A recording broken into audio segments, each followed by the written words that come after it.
Hello Capricorn, welcome to your reading. This is going to be a general love message. We're going to see how this person's thinking or feeling, their next actions towards you, their intentions, and the potential outcome.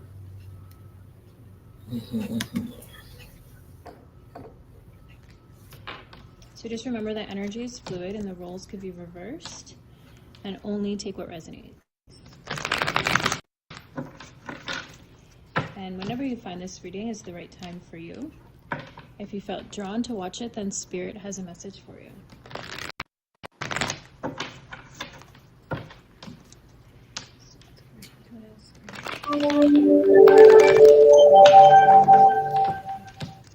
Hello.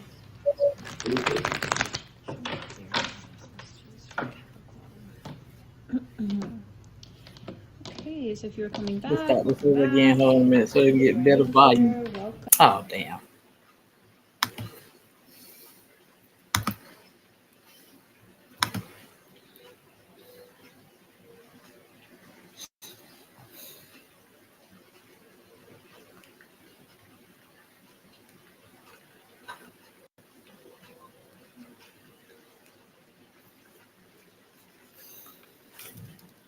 Rainy day in Georgia.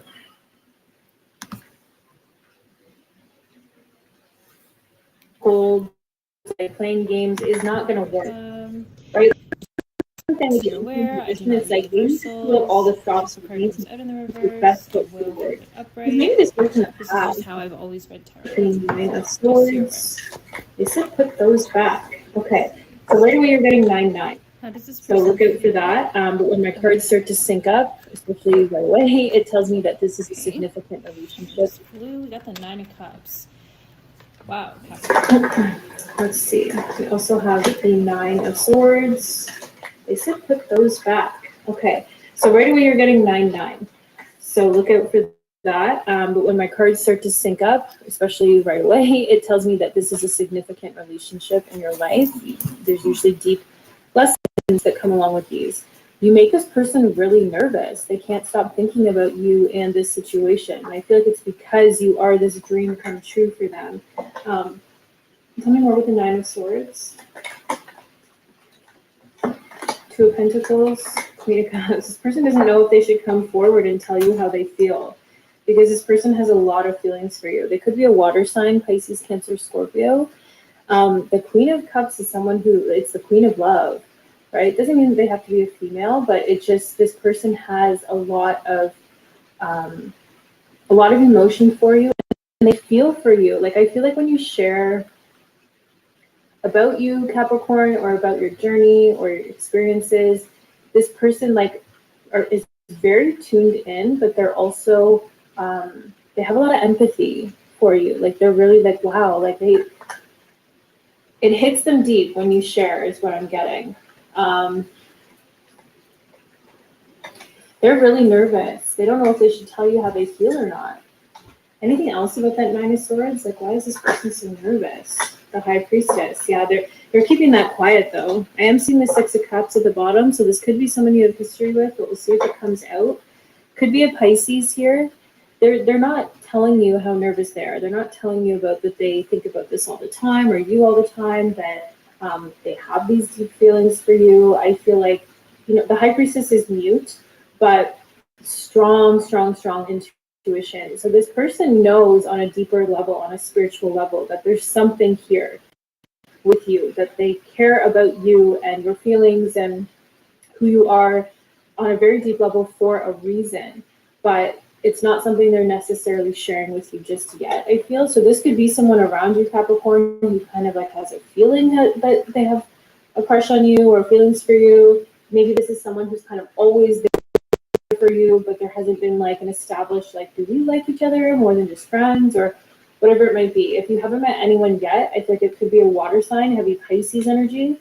We'll see what their actions are going to be, so you'll get a better idea of who they might be. But I feel like right away, this person, they care about you. Like, you're just going to know. Let's see. Tell me about the 9 of Cups. Because I feel like your intuition is really strong here too, Capricorn. Tell me the 9 of Cups, please, Spirit. So you could start seeing 9s. It could be that this person is born on the 9th day or something like that. Wow, we have Lovers. They could be a Gemini. You're just going to know. That's what I'm saying. Like that, this type of energy, the Lovers and the High Priestess, is like it's deep. It's not something you can explain with words. It's a feeling, and it's mutual. I feel like this person. Oh yeah, I got chills. There's a very deep spiritual bond here at Capricorn. You are this person's wish fulfillment. Like almost right away, they feel like you are everything they could have asked for in a person. And that might be strange to say. It's like, well, they don't even know me, but there's something intuitively deeper here that this person, there's just like a knowing, right? And that's what happens when we meet soulmates, twin flames, whatever it might be. These people who just are, they're meant to be in our life. They're part of our soul tribe, right? They're part of our journey. So that's what this is for this person. I feel like they just know. We're going to see their actions, but you're going to know it too. This is mutual. But the Lovers is supposed to be called the choice. So again, I do feel like this person goes back and forth whether or not they should let you know how they feel, because there's a lot of emotion here. A lot of emotion here. So yeah, heavy Pisces and Gemini energy. Let's see their actions towards you in the next 2 to 4 weeks. Could be a little less, could be a little more. What actions could this person take towards Capricorn? We have the Emperor, Aries energy. So this person wanting to step up here. The 10 of Wands. Saw the Knight of Pentacles trying to come out, but we'll see. The Hermit, Virgo energy, the Ace of Swords. There's going to be, and I see the Ace of Cups at the bottom there. There's going to be a period here where I feel like this person, they're taking their time and coming forward here. I feel like it's almost what they're doing here is they're trying to get a hold on themselves with this Emperor coming underneath the Lovers and the 9 of Cups. It's like this person is like, I'm not going to come forward to Capricorn in just any old way here.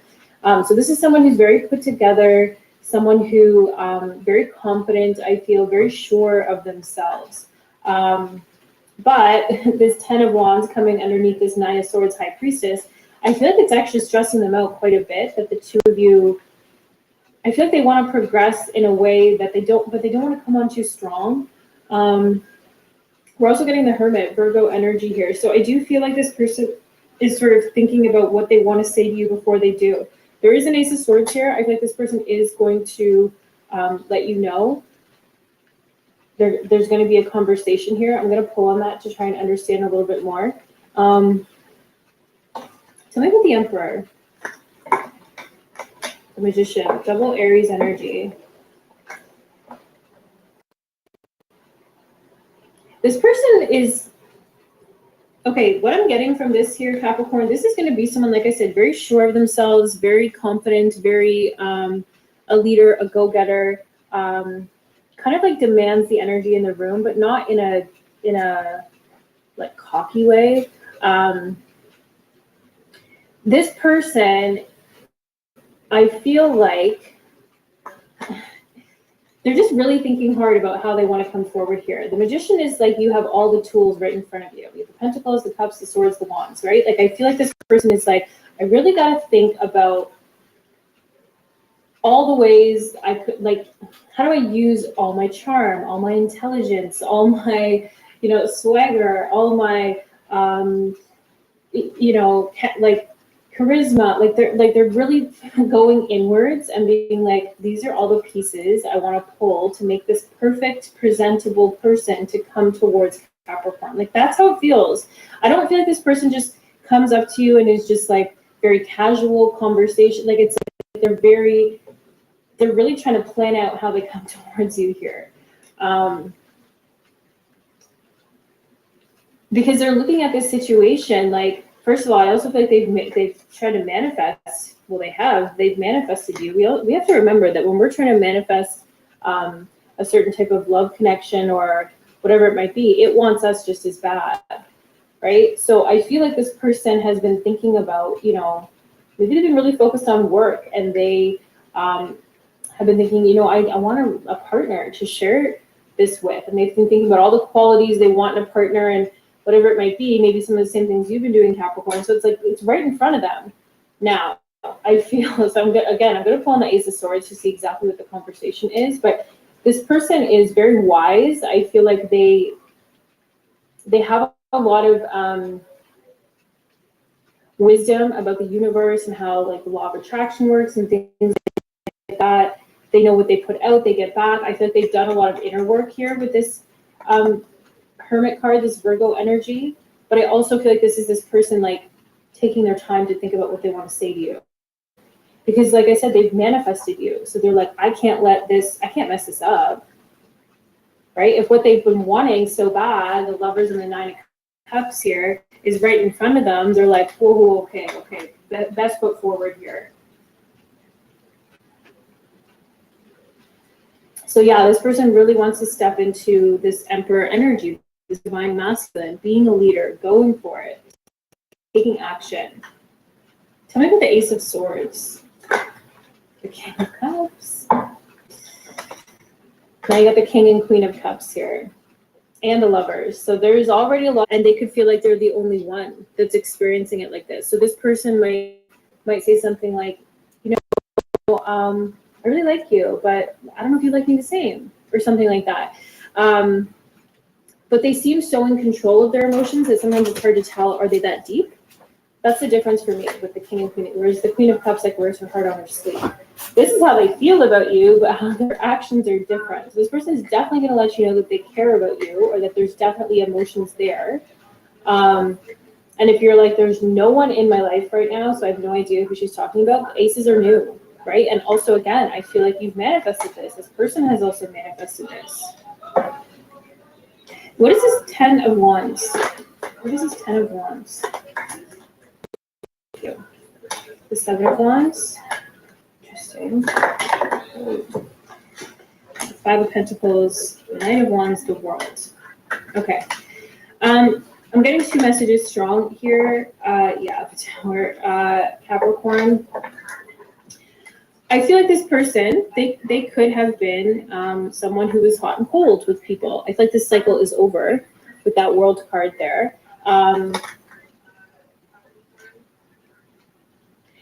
What I'm getting is I feel like this person kept people at an arm's length, kept people at a distance, have their guard up to protect themselves here with this 5 of Pentacles. I feel like there could be fear of abandonment here, right? If I get too close and then this person leaves, where does that leave me, right? So I do feel like this person knows, especially here with you, Capricorn, that this sort of behavior, this in and out, hot and cold, like playing games, is not going to work. Right? That's what I'm saying with the Emperor and the Magician. It's like they need to pull out all the stops here. They need to put their best foot forward. Because maybe this worked in the past with other connections, but they also saw where that led to, which was nowhere. Right? So, and this person also, like I said, with the Hermit, I feel like there's a lot of inner work that's been done here. Where this person realizes, oh, I kept people at a distance because I was scared they were going to leave me. But this cycle is over with the World card here.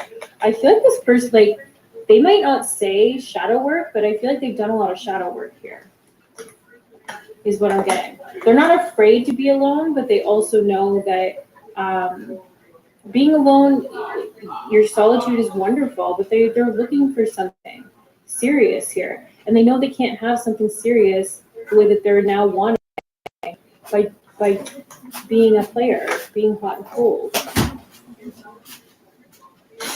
So expect this person to reach out, and like I said, aces are out of nowhere. And this person is telling the truth, right? This person's like, I have feelings for you here. So, yeah. I'm not really getting like you might meet them through a friend or at work or whoever. Like sometimes these things just happen when you're like getting gas. Someone just starts talking to you, or you bump into someone, or you're at the grocery store and you know, whatever it might be. But I feel like with, especially with this Tower at the bottom, expect the unexpected here. Is there anything else with that Ace of Swords? Anything else with the Ace? King of Swords. Heavy in their masculine energy, this person. You're going to realize that right away. So like I said, I feel like the King of Swords can come off like a little bit distant or a little bit like aloof, right? The feelings are there, but what I'm getting mostly is especially this person just doesn't know if they're mutual.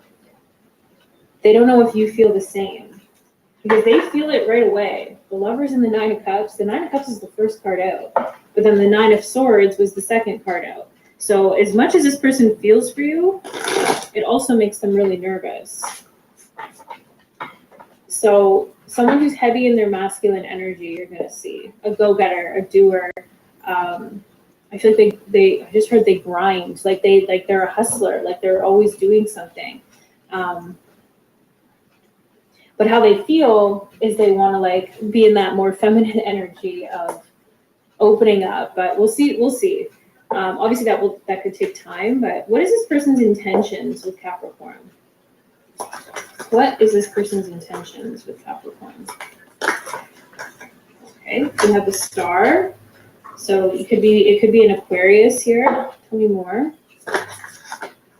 We have the Moon, Pisces energy, and the Eight of Wands.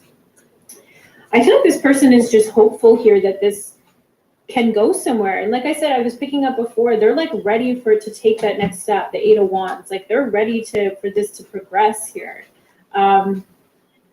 Look at the Moon. Five of Wands. Tell me more about the Moon. Page of Wands. Tell me about the Five of Wands. Six of Cups.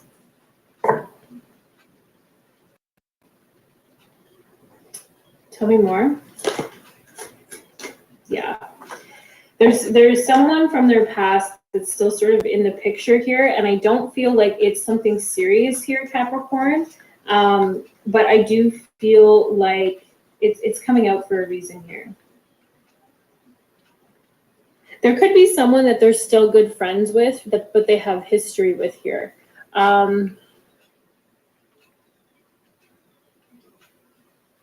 It doesn't feel like to me like it's deep. It doesn't feel like they're still in love with this person.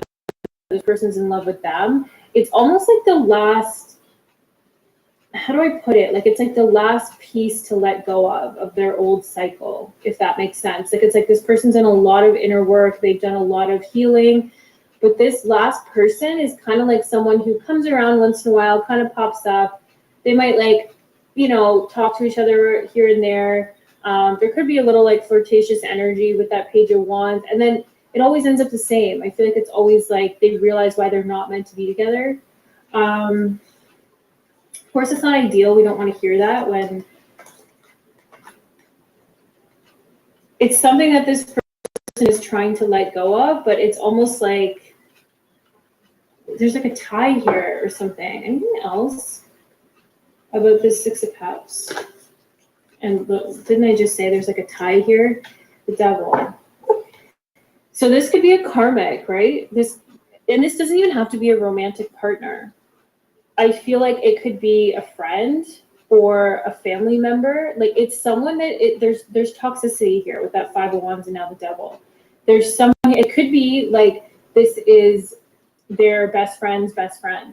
So whenever they're hanging out with their best friend, this other person is there. This other person is like really negative. There's like a energetic tie that this person feels like obligated to them in some way here. Could be a Capricorn. It's coming in this person's intentions. Whenever I see the moon to me is like an iceberg. So if you even picture it like this, like you see the tip of the iceberg above the water, and then below there's like it's way bigger. So this is something that I feel this person is not trying to. It's not that they're trying to hide it from you. It's just something that they're not telling you just yet. And I know that could be like, well, then that means they're hiding it. But it's like, obviously it takes time for us to understand people and their experiences and who they are, because it just feels like there's a tie here. Like it's not as simple as like, we'll just stop talking to them or just stop hanging out with them.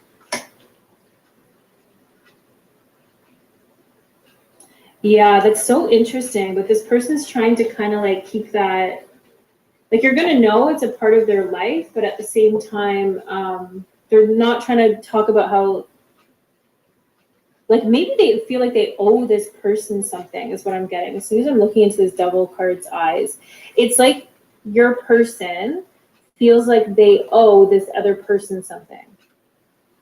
So they're like indebted to them in some way is what I'm getting.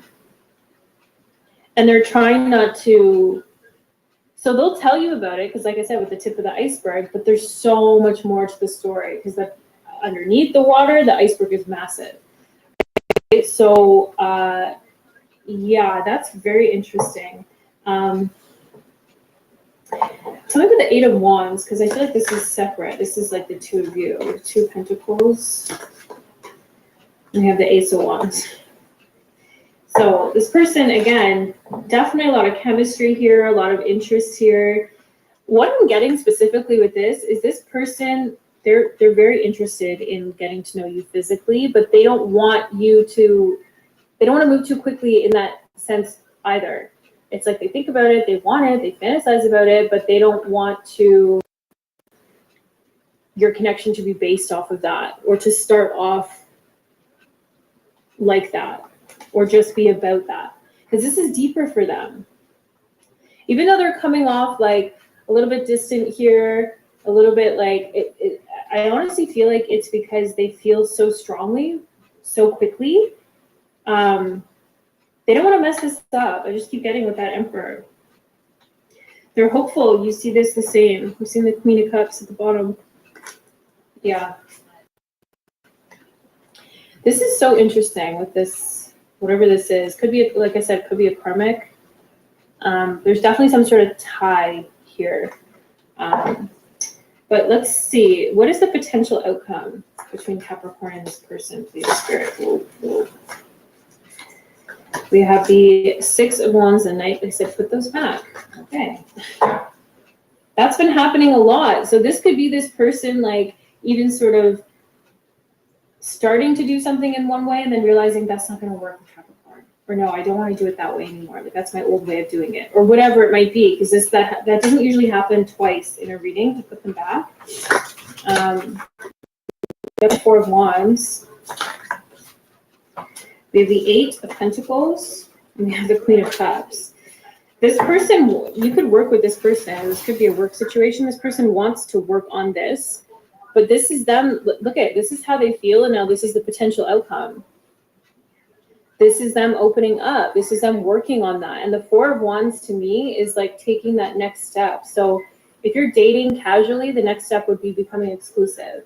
You're already doing that, maybe it's meeting significant people. If you've already done that, maybe it's going on a trip together, right? Maybe it's moving in, engagement, whatever it might be. But this person wants that stability here with you. They want to, and the thing is about this person is they're a doer. Like I said, very much in their masculine energy. They want to show you with that Eight of Pentacles that they're putting in the effort here. But the Queen of Cups is here again, the Queen of Love.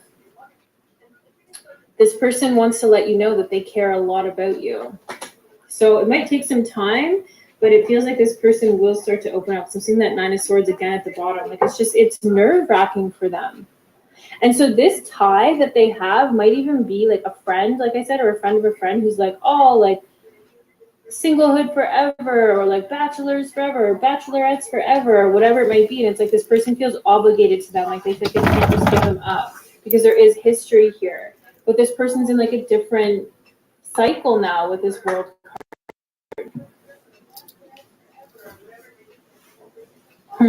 Anything else with potential outcome? Nine of Pentacles.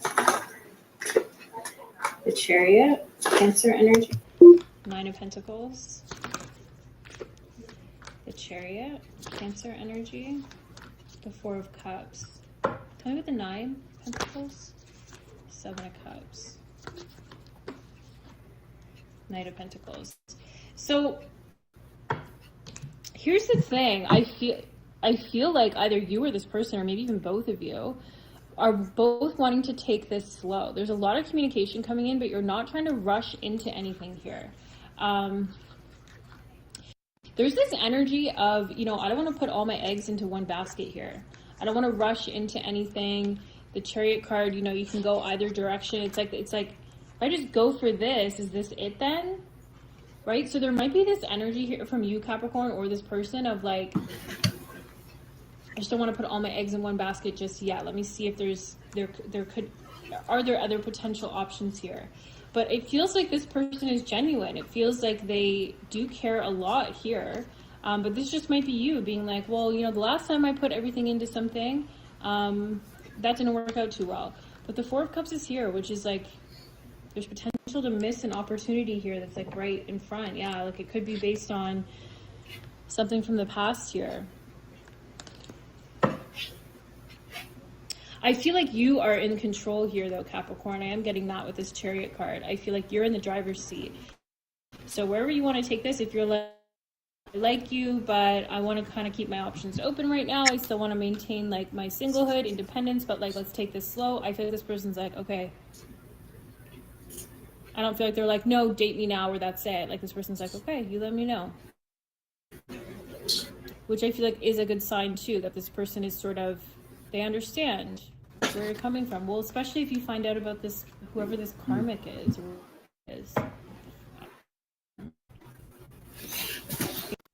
Anyway, who is this person? How will Capricorn know? The Hermit again, Virgo energy, someone who's very wise. Like I said, the World again, someone who's in a new phase in their life. I can't emphasize that enough. We got the Hanged Man. Pisces energy. Yeah, I just feel like this person is seeing things in a new way here. So, you know, it can be tough because if someone's been a player or they've been hot and cold or they've just been like a known bachelor, a known bachelorette, and then they do that inner work and something clicks and it's like, no, there's actually like a desire for me to settle down and like do things differently. That can be hard to believe at times, right? Like if they sit down and tell you, yeah, 6 months ago I was a player and now I'm not, you'd be like, well, how do I know that for sure? Right? But it does feel like this person is seeing things and they've done a lot of inner work here. There is a lot of wisdom. There's cycle, like an old cycle closing out. They see things in a new way. But like I said, there's someone or even a group of people that maybe they like go out with, hang out with, or what have you, that still is kind of in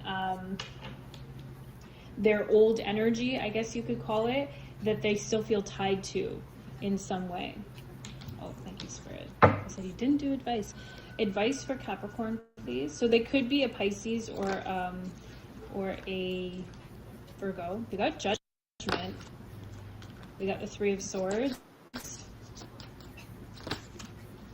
We got the Five of Cups and we have the Sun, Leo energy. Yeah, I feel like here, Capricorn, this is saying this is a chance at something that could make you really happy here, right? There is heartbreak and there is pain that you've experienced, and I'm sending so much love and light, but don't get stuck in the past here with that Five of Cups. I feel like, you know, unfortunately, we've all experienced pain. We've all been heartbroken. We've all, you know, can look at our past and be like, oh, shoulda, coulda, woulda, done things differently.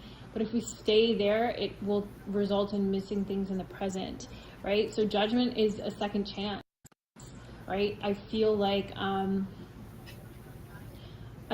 this is another chance here at happiness.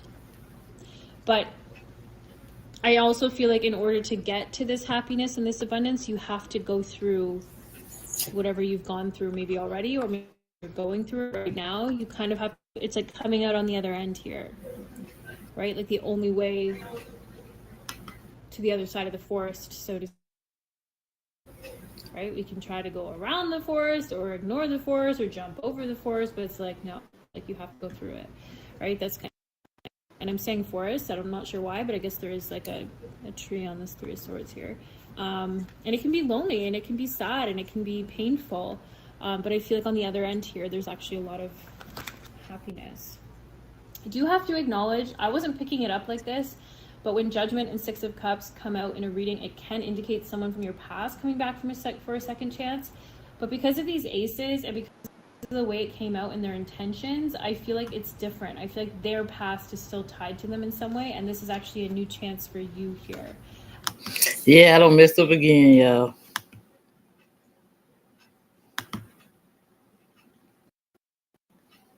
Here, let's do it like this here. Oh, wait.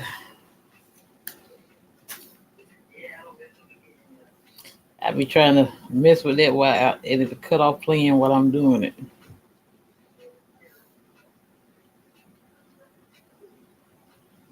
Mm-mm.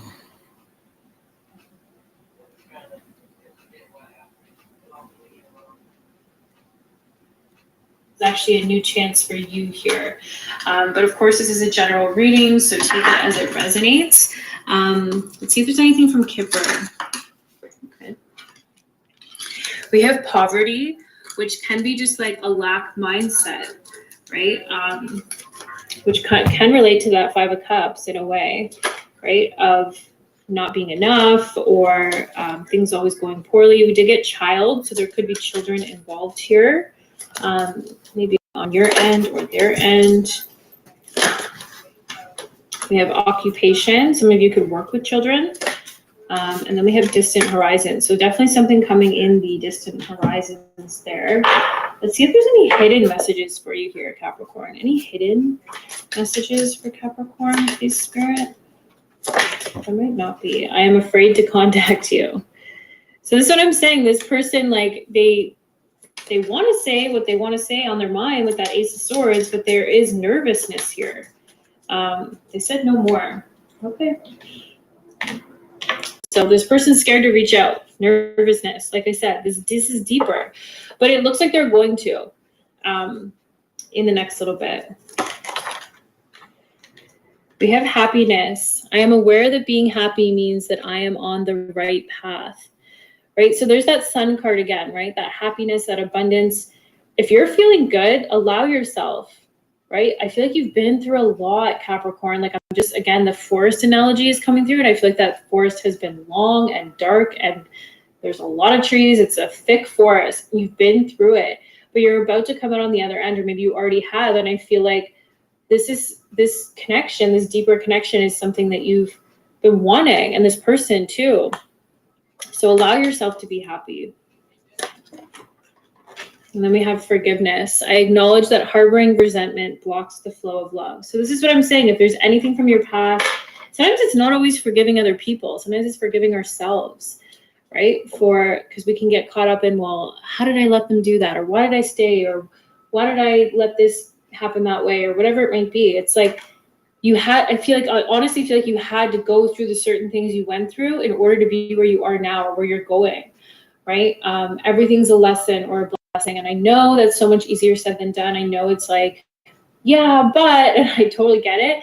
But I feel like if there's not that forgiveness, it's like it says, it's blocking the flow. We have ask your angels. So talk to your angels and your guides just like you would a friend. And we have your ready, Capricorn. And then look at that forgiveness on the bottom as well. You are ready. So like I said, forgiveness can be of another person, of ourselves, maybe both. Messages for Capricorn. Any messages? Thank you. Ooh. The end of a tough cycle approaches. This is your energy here, Capricorn, and expect powerful change, which is my favorite card in this deck. I'm telling you, Capricorn, you're coming out on the other end, shining, abundant, happy, joyful. You deserve it, right? And it can suck when we've been through some really tough things and be like, and even if we look around at the people around us and be like, well, you know, they didn't have to go through half the stuff I went through. We actually decide what lessons we are going to learn in our lifetimes. And I feel like you've had a lot of them. And again, I'm sending you lots of love and light. But it wasn't for no reason. It wasn't in vain. You know, you've grown so much. You've elevated so much. So expect powerful change here. The end of a tough cycle approaches. Yeah, beautiful. I love that your energy came out there, Capricorn. Messages for Capricorn, please. Any messages for Capricorn Spirit? Thank you for the messages so far. Thank you. We got Thinker, number 44. They said one more. So you could be a deep thinker, but we'll see what comes out. And then we got Come to the Edge, number 36. So let's see. Thinker. You might be suffering from analysis paralysis. Thinking has its place, but trying to figure everything out logically is not going to work right now. Your conclusions will likely be faulty, and you may act upon false assumptions that will get you in a jam. Give your mind a rest. Do something creative, exercise, or meditate. Soon you'll come to your senses, and an aha moment will bring new clarity. So take that rest. I can really resonate with that, Capricorn. I can suffer from analysis paralysis at times, so I get it. But I feel like Spirit's asking you to just sort of step into that restful state, which I know can be tricky. But let's see. Now we have 36. Come to the edge. Fear is leading the way into places you don't need to go. Most of what you fear at the moment is an illusion stemming from an old belief that isn't even true. Now is a time for courage. You will not be lost at sea. You will not watch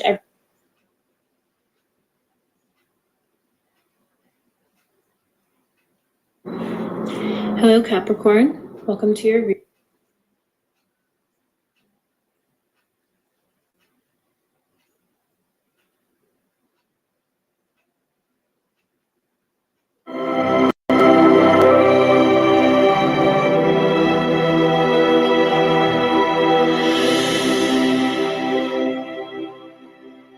Hi, Capricorn. Hello. Welcome back to the Tarot Closet. Welcome if you're new to the channel. Thank you so much for joining me. I really appreciate you being here. Capricorn, Sun, Moon, Rising, Venus signs. Welcome to another Love Tarot reading here at the Tarot Closet with me, Christine. Thank you for being here. I appreciate it a lot. Now, I'm feeling some really nostalgic, loving, sending out, trying to reach you type of energy, Capricorn. So I want to just get right in because it's, my body. It's palpable. So let's get moving. I'm just going to mention, and my throat chakra is all kinds of places right now. All the links are below, thetarotcloset.com, newly launched Patreon. All the links for all the decks that I use, if you're interested, will be below, as well as playlists. So feel free to explore down there if you feel inspired, including twin flame readings if you're on a twin flame journey. Remember that this is a general reading, so take what is for you and let the rest go. Energies, outcomes, they can, they will, they do change. The future is not fixed. Capricorn, it's the Nine of Cups, it's the wish fulfillment card and the Lover's card. Looks like, you are their biggest wish. They're your biggest wish. My gosh, you guys, right off the bat, Jupiter and Pisces and the Lover's card. This is Gemini and Venus. Of course, it's the planet of love. There is a deep love between you. I'm not surprised because, I've been thinking about your channeling today, and it's just been really intense, the energy that I feel. So look, we're also seeing the Six of Wands. This is Leo energy. This is also Jupiter energy. Somebody is, I feel like, hoping that they can reach you. This might be a message, guys. This might be a message. Let's see. But the wand energy is really fast. And obviously it's beautiful hummingbird here. Look, coming and getting some nectar from the flower. This person is really missing you. A lot of nostalgic energy here. I won't be surprised in the least bit if we see the Six of Cups. I did a reading today that was the Ten of Wands and the very first card, and it's coming in reverse. This person wants forgiveness, Capricorn. I did a messages from your person today that I really think that might be your reading.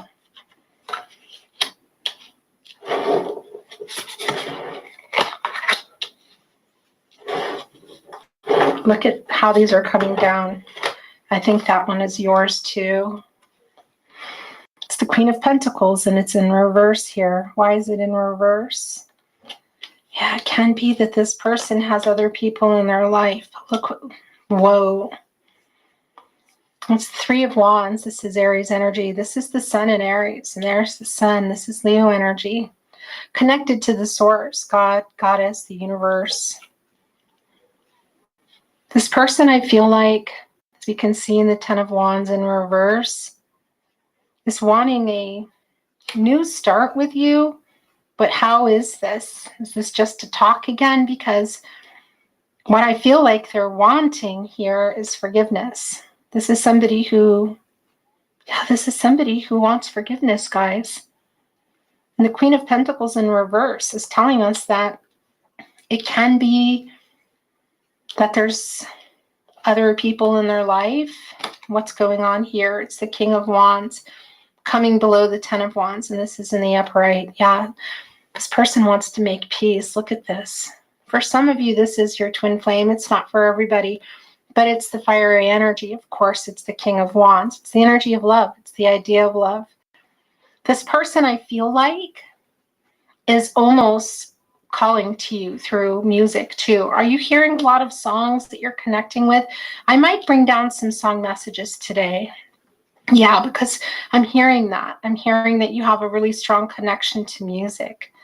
Whether it's musicians here or playlists, it feels like a particularly strong energy that you're resonating with a lot of songs, thinking about your person. It's this outcome here in the Sun energy, and the Sun is connected to the crown chakra. So this person knows,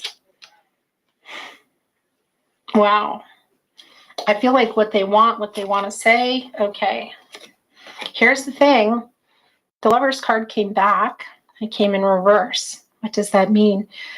It means that this person, that you're in separation.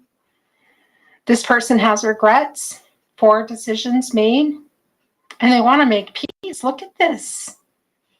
Oh my gosh, yeah. They're really hoping they can reach you. We saw that in the Six of Wands, Capricorn.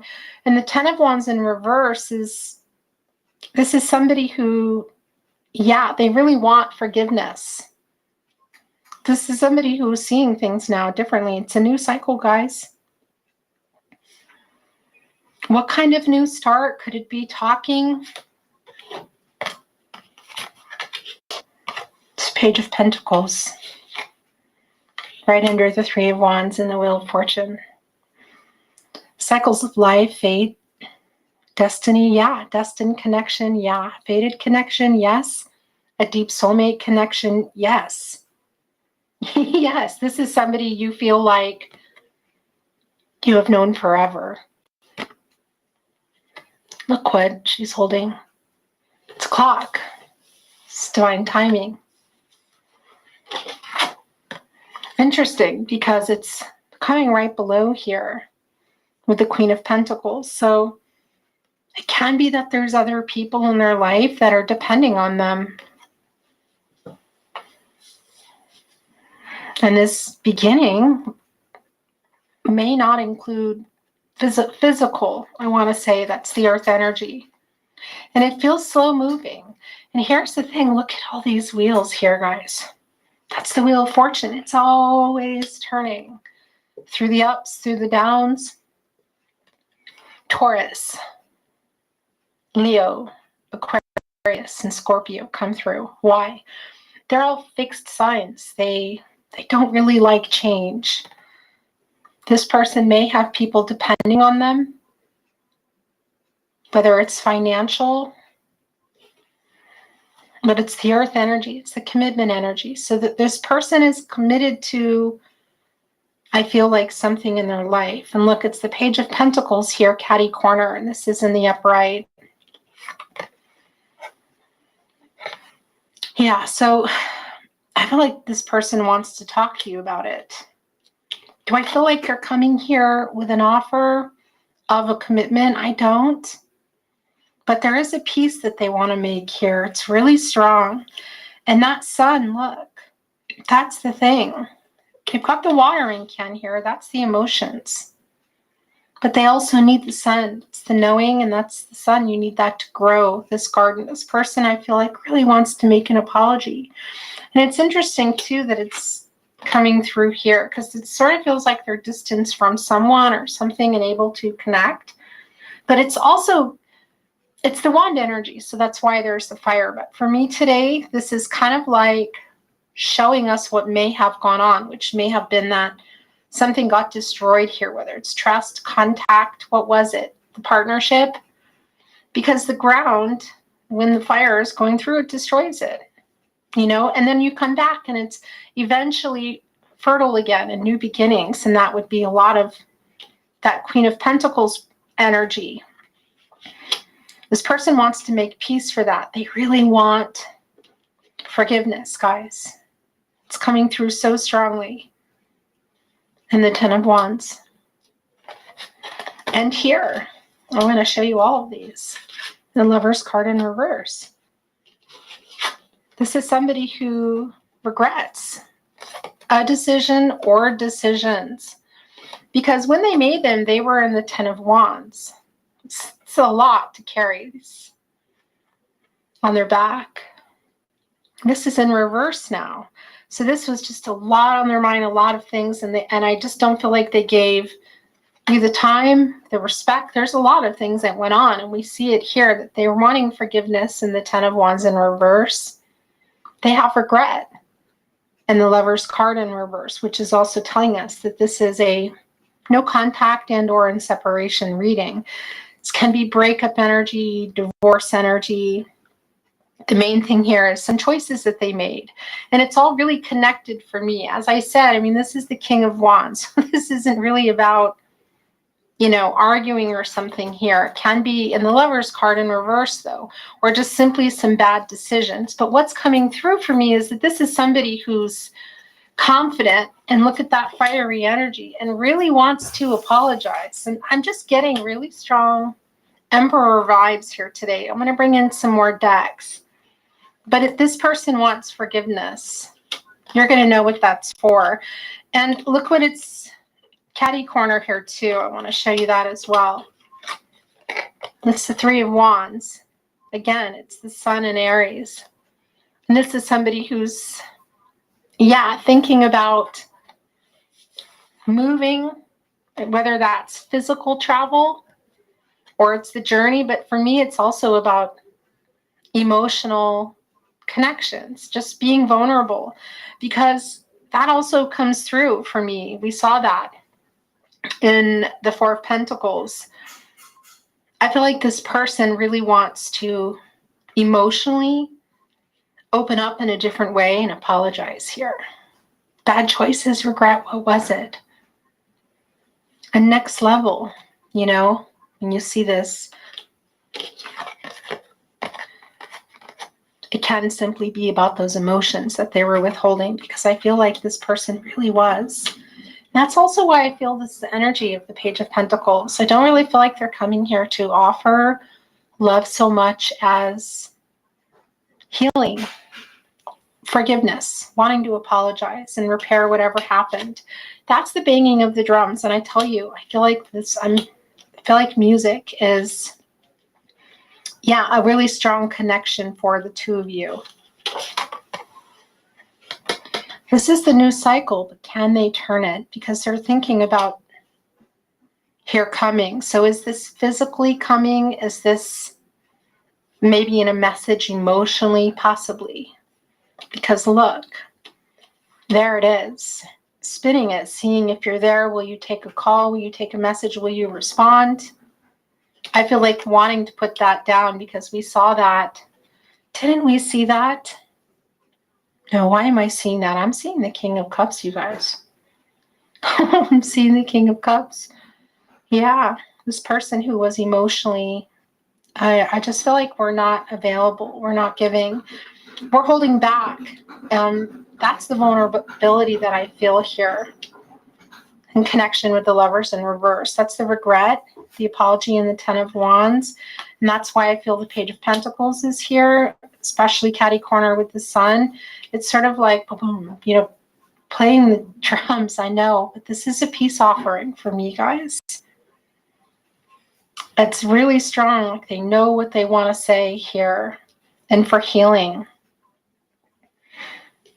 This Queen of Pentacles is in reverse here, so there's something that's not, yeah, working in terms of coming together. It's other people maybe.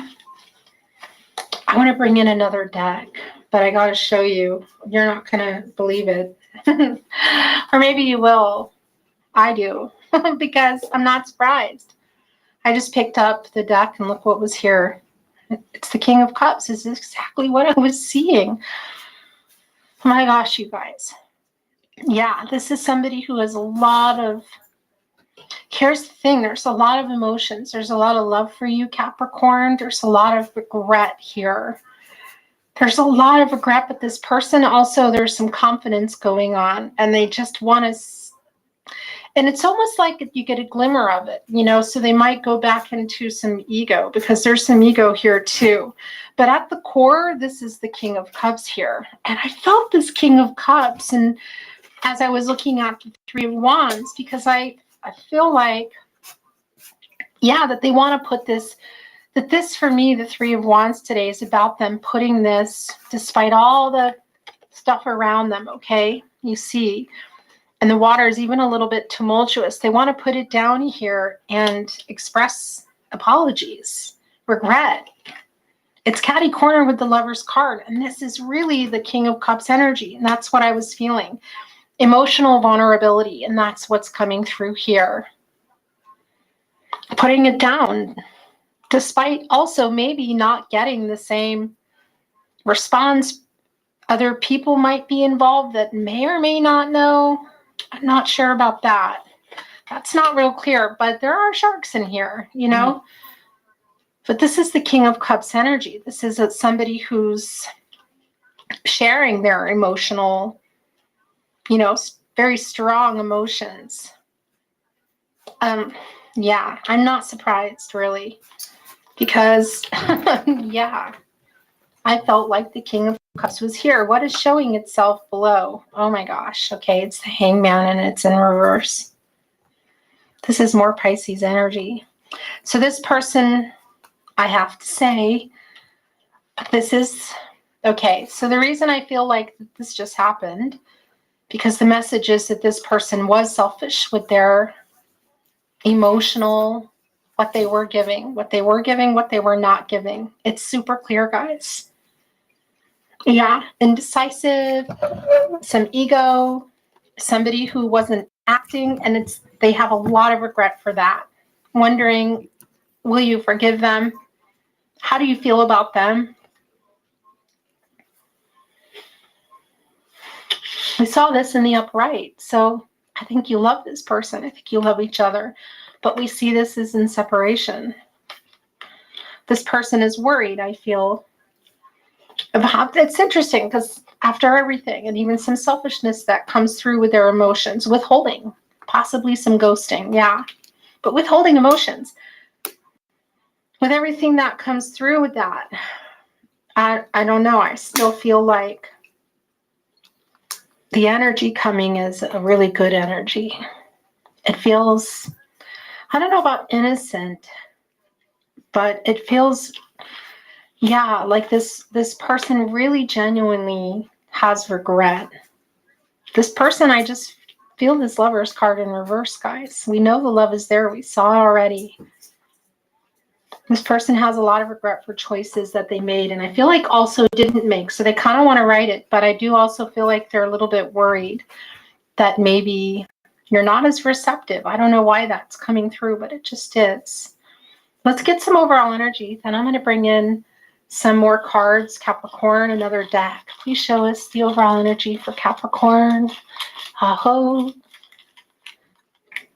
Whoa. Okay, this just happened. Look. I never looked down, and it was right there. My finger was on it. I'm still getting your persons. This isn't between you. It's the Lover's card. I'm putting it here. Yeah, and it's come back again on the upright. It's the Four of Wands. My gosh, you guys, and the Ten of Pentacles. So this is your energy. Thinking about seeing your person too. Your person thinking about you. Is this person in another connection? It can really be they are. Because there are two little ships here. Excuse me, I don't know if you can see that. Sailboats. And it's on a tapestry, which is a memory. It's on the wall here. The directions. It's sort of like still keeping you close. There's also right up above that a fortress, which is this journey. And it can be that somebody's loyal in another connection, but also what they think about in regards to you. And you both do. Look, it's the Four of Wands. Some of you might have connections through friends and family. That's not going to be for everybody, but it can even be too that you are connected through childhood. The Six of Cups energy is really strong. It's not going to be for everybody that you have known them that long, but it certainly feels that way. And this is a homecoming physically, so it can be that you will maybe see this person at some type of event. Soulmate energy, by the way. It's more soulmate energy. But this homecoming is also, I feel, really strongly connected to the energy that you exchange, the Lover's card, this deep love between you. It came back, guys. It came back in the upright. I almost feel like you're kind of, for some of you, I don't know, it's like a dream state somehow. This energy is palpable. I can feel this. I feel this offering, this sincerity of just somebody who really has a lot of regret for hurting you. A lot of regret for hurting you. A coldness that was going on. Yeah. Bad decisions. Are they in a connection? Maybe still highly possible for a lot of you. That won't be for everyone. And what exactly are those pentacles? You know, that's slow moving, long-term energy. That's Mercury in Virgo energy. And it's catty corner here with the Queen of Pentacles in reverse, which is telling me that it can be that they are, or somebody in their life is dependent on them, or they're dependent on something, you know, whether they can't change something is what I want to say. But their emotions here are really big. I want to bring in another deck. Can you please tell us more about this connection? Please show us the card or cards as it may be. I hope. Oh, you guys. It's the Lover's card. My gosh. You have the Lover's card here. We saw it in the upright. It came back in the reverse, which was really just telling us that this is in no contact and or in separation, a divorce, a breakup, something to that effect. It came back here with the overall energy between you. Look, it's the two of you right here, still connected. And now here it is again. And this is also about making peace. This person really wants to make peace with you. They have not, I feel like, been strong enough for a really long time. It's like a window of opportunity is what I'm feeling. And this person is, I'm getting this Emperor energy. It's just confident. And it doesn't mean that they're divine masculine. It's an overabundance. It's, for me, because the Emperor is divine masculine energy, but there's divine feminine and more divine masculine energy in there with the Ankh, which is an overabundance for me. So it's somebody who was hiding their feelings, who wants to share them with you, the regret, even if we saw the Six of Wands, okay, in the cut deck, and maybe they're not able to come, but they want to be able to express it to you is what I feel. And there's a confidence. That's what I wanted to say that I feel. Like they're feeling right now. There's something going on in the energy. This spring equinox here, the full moon revealing a lot for them that we're just kind of moving out of that energy, but it still goes on for a few days after, whenever you're watching this. It's not even the point. This person is just, I feel, feeling confident. And we see that also here in this Lover's card with the Lion, to share how they feel. I feel like this person wants to heal, because what also is the counterpart of the King of Cups that we saw that ended up being at the bottom of the deck? It's the Queen of Cups, the Cancer and energy, which is, you know, healing and, you know, Mother Earth, really, right up there with the Empress. Yeah, I feel like the regret that's coming through here is that they hurt you.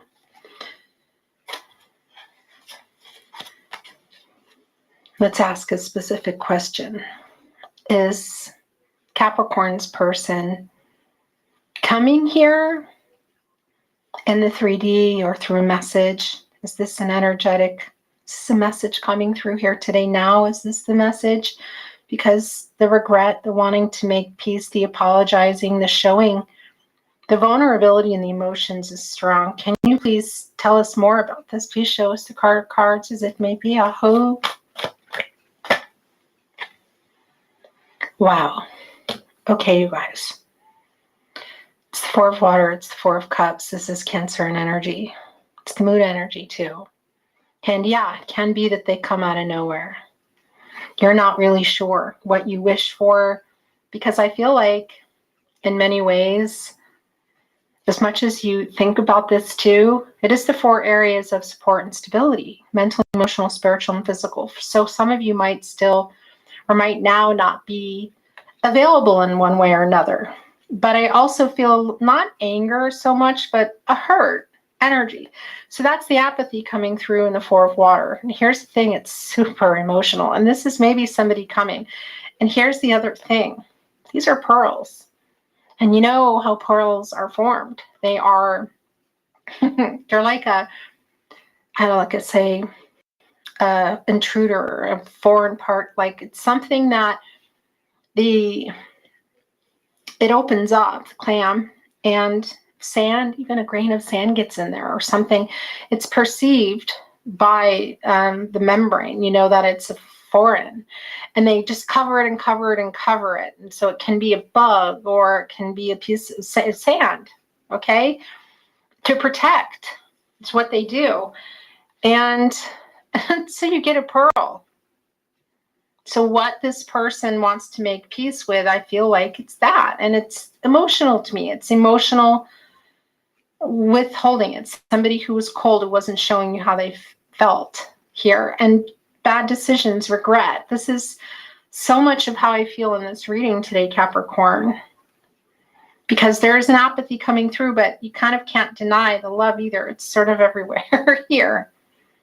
But you're also feeling indignant, you know, for whatever this person was withholding or saying or doing, the regret that's coming through and the emotions that they want to express. It really is like this pearl. Quite a few pearls here. Even more than 4, really. And it's a mermaid. Mermaid is you know, folklore, saving drowning sailors. And you've been taking care of yourself and doing a lot, getting a lot done. And so it's, yeah, you're in the mermaid energy as well, wanting to, not feel like it's all on you.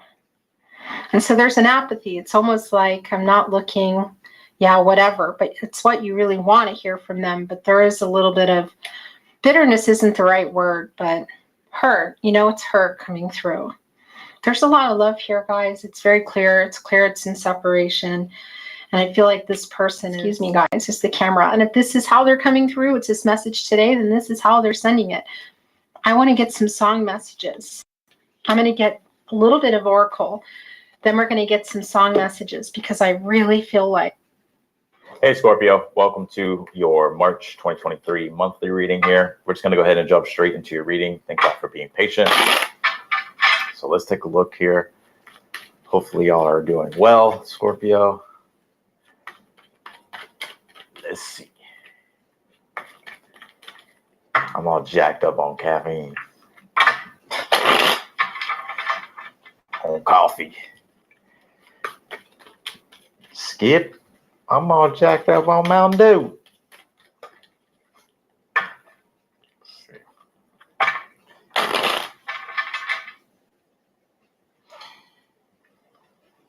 All right, let's see. Scorpios, what's going on with my Scorpions? All right. Overall energy we have is the Three of Wands. Your current energy is the King of Wands. Okay. Your challenge is the Page of Pentacles.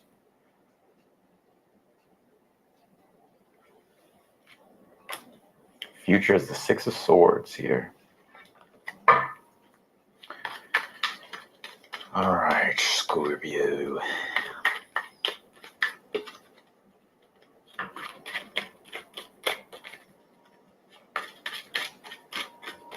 Scorpios ain't playing around.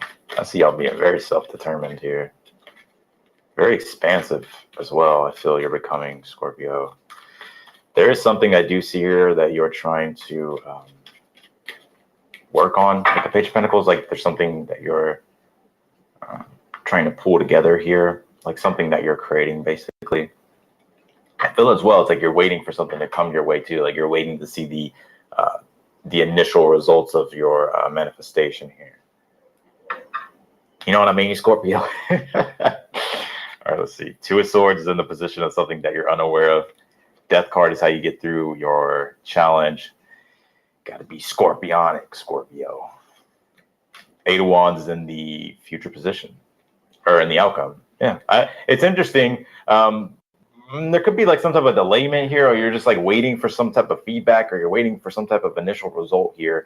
And this may be, it may take a while, but I do feel like you'll get your answer here with the Six of Swords. You're just having to like kind of just journey through the progression of something here. And I feel like things will start to move here. And we'll address this Death card and Two of Swords. I feel like this Death card is more you, Scorpio. So we'll talk about that in a moment. But your outcome here is the Eight of Wands. So Eight of Wands in an outcome or near future is like when things start to rapidly start to excel here, or there starts to be a period of a lot of growth from some sort of initiation. So I like it. I feel like you're going to be moving forward, Scorpio. I see some of y'all traveling too. Pisces got a similar energy. If you got Pisces in your chart, watch the Pisces reading, because that's interlinked here, sort of. The Death card is how you get through your challenge here. It's almost, you're having to take something and like multiply it, Scorpio. So, and also Death cards also does deal with change, right? It's like, but this is interesting. It's not like things are endings. Like you need to go deeper into something, right? And if any sign can go deep, it's Scorpio. So like there's something like you need to go deep into something here. Well, I'm gonna have to clarify and get more, but Two of Swords is in the position of something that you're unaware of here.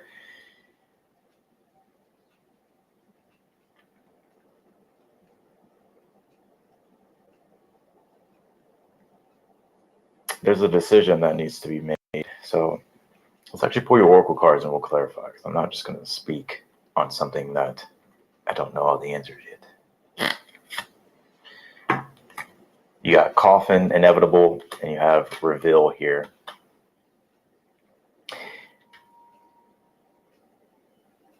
I feel like it's telling you like to set yourself free here, Scorpio. Like it's not even that I feel like you feel like confined or anything like that, but there's something here that needs to like be let go of. Like you can do what it is that you want to do. There's nothing stopping you here.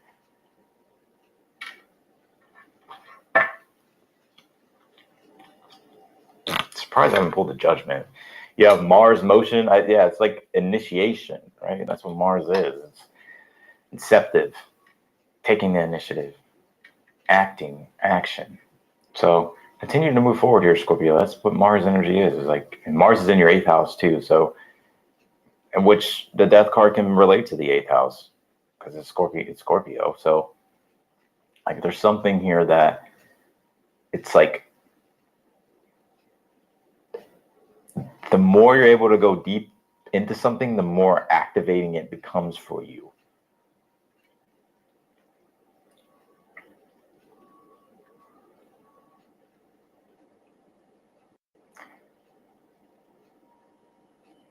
There's more I want to say about this, but let me clarify. We'll definitely get into it.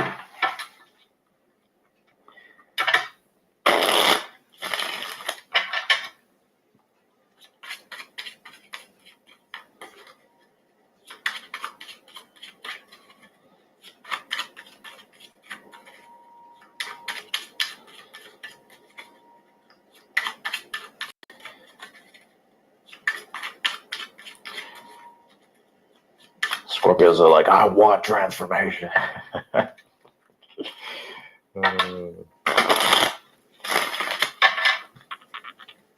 Some of you could have, well, obviously Mars, if you're Scorpio rising, Mars is transiting your 8th house, but I'm picking up on Mars and Scorpio as well.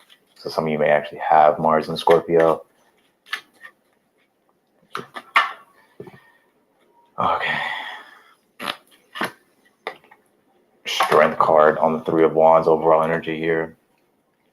Yeah, well, so the overall energy here for the month is just to stay self-determined here, to be bold, to be brave, to face your fears too as well, right? Coffin points to things that we like don't want to go into, right? Because we're afraid. But this is you. I feel like you're going down to the bottom of the barrel, addressing something at the root, right, with the Death card. And I feel there's actually a really quite profound transformation here for you. It doesn't really feel like anything like, you know, to worry about or anything negative. It's more so it's like changing something in a good way.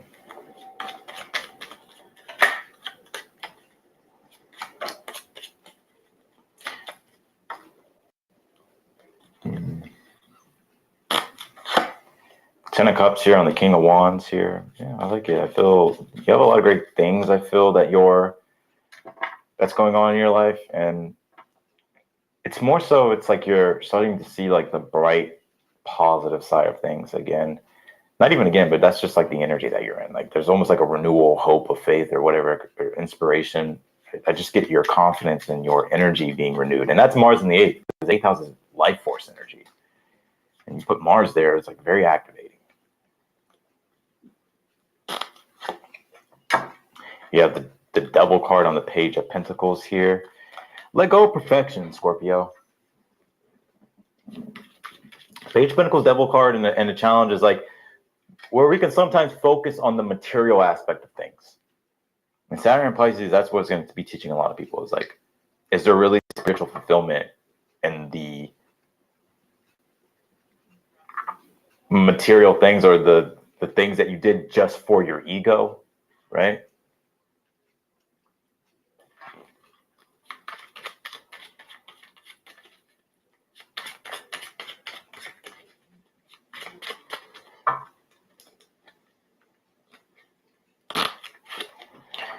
Ace of Wands on the 6 of Swords here. There is definitely more vitality and vigor that you're moving forward with here in the future.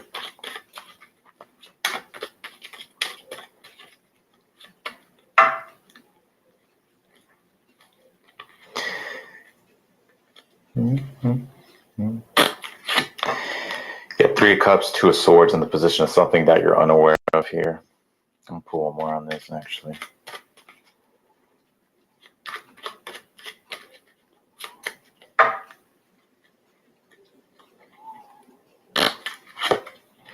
King of Cups, I'm pulling more.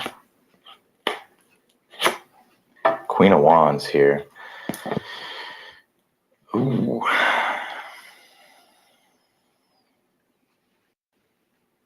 You may have to balance some interpersonal relationships here.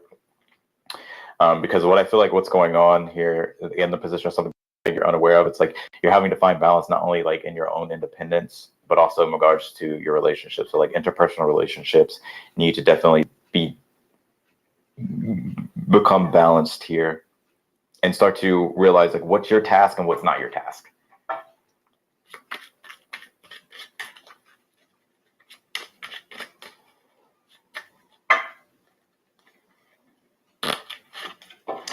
Ace of Cups here on the Death card. How do you get to your challenge? Yeah, just it's allowing transformation to be easy, right? Like Ace of Cups is always like my grace card, like love and devotion, and just emotionally accepting a transformation, emotionally merging with something here as well. I want to say if you're dealing with a love situation, there is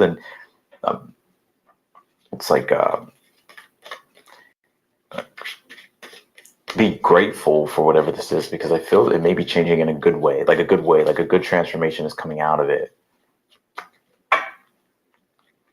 If it's love, right? The height of ambition, Scorpio. Four of Pentacles is my achievement card. It's like whenever you are able to put yourself in a position here to where it's like you have some sort of influence and power. Not in a negative way. People always think like power is a bad thing. Scorpio doesn't know about power. Shit. But like Four of Pentacles is like you have like you have something here that's of value.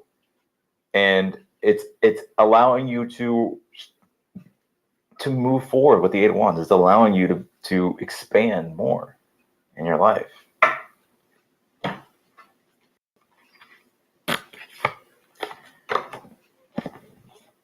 You have this waterfall persistence, and you also have this island attachment.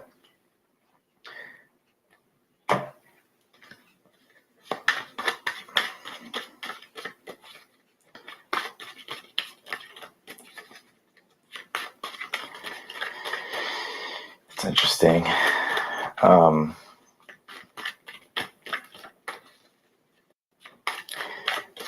Let me pull these cards actually, Scorpio.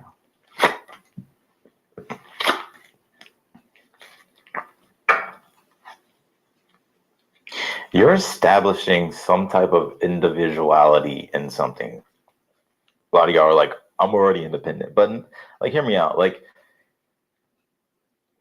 because it's like, for one, you have this island detachment card, then you also have the waterfall persistent card. So, and the Two of Pentacles is a card of having to stay persistent when it comes to your goals, becoming quite critical and narrowing and focusing on what you want to grow and expand. And by doing that, by becoming focused, by detaching yourself from things that you don't need in your life and focusing on what matters and what's the most important for you, I feel like there's a lot of growth there and a lot of optimism with the Sun card and a lot of happiness here.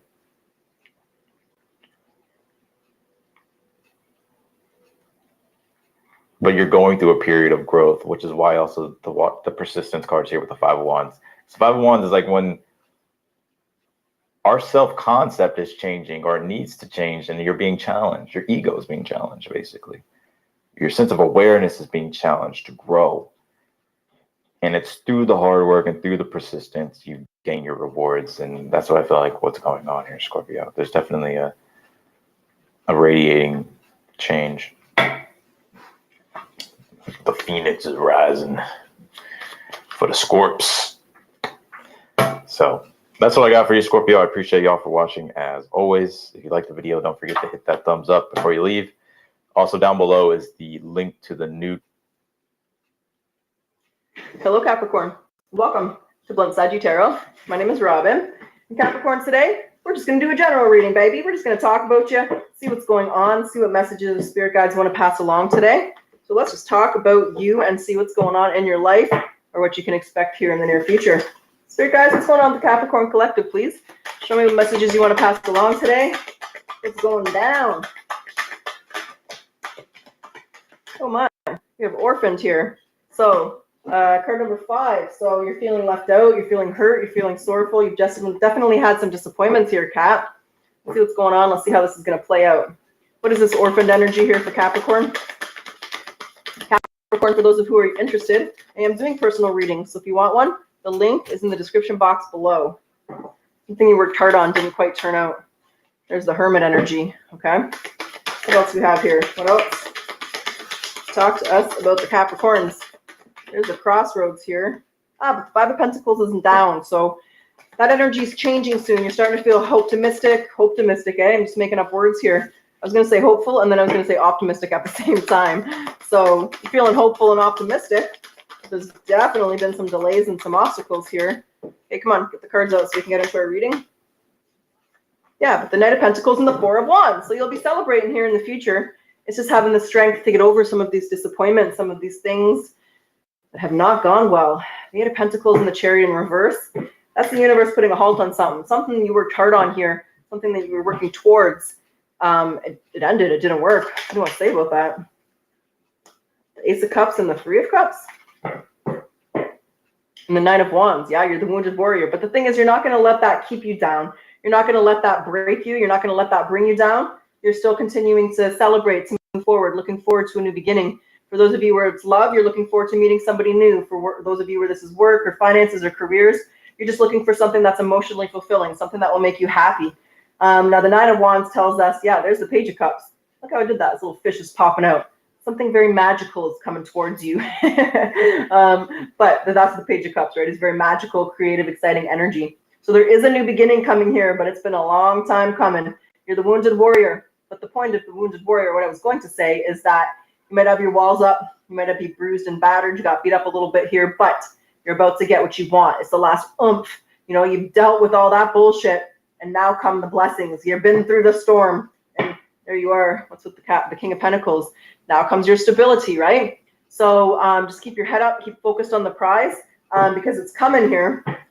The Hermit means that you might have taken some time to be alone here. If you're single, you've been single for a little bit. If this is a career and finance thing, you haven't really been happy where you've been for a little bit, but you've just been taking the time out, trusting your inner gnosis, doing the work, gaining that enlightenment about the right direction to go in. And there's the Two of Swords. There's your crossroads. What do you want to say about that here for Kat?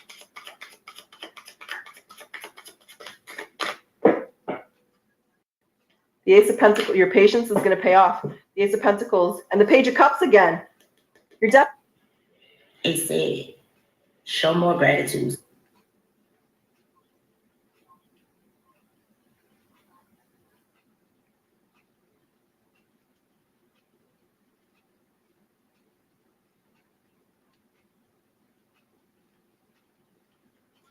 Hello, Capricorn. Welcome to Blunt Saggy Tarot. My name is Robin. And Capricorn, today, we're just going to do a general reading, baby. We're just going to talk about you, see what's going on, see what messages the spirit guides want to pass along today.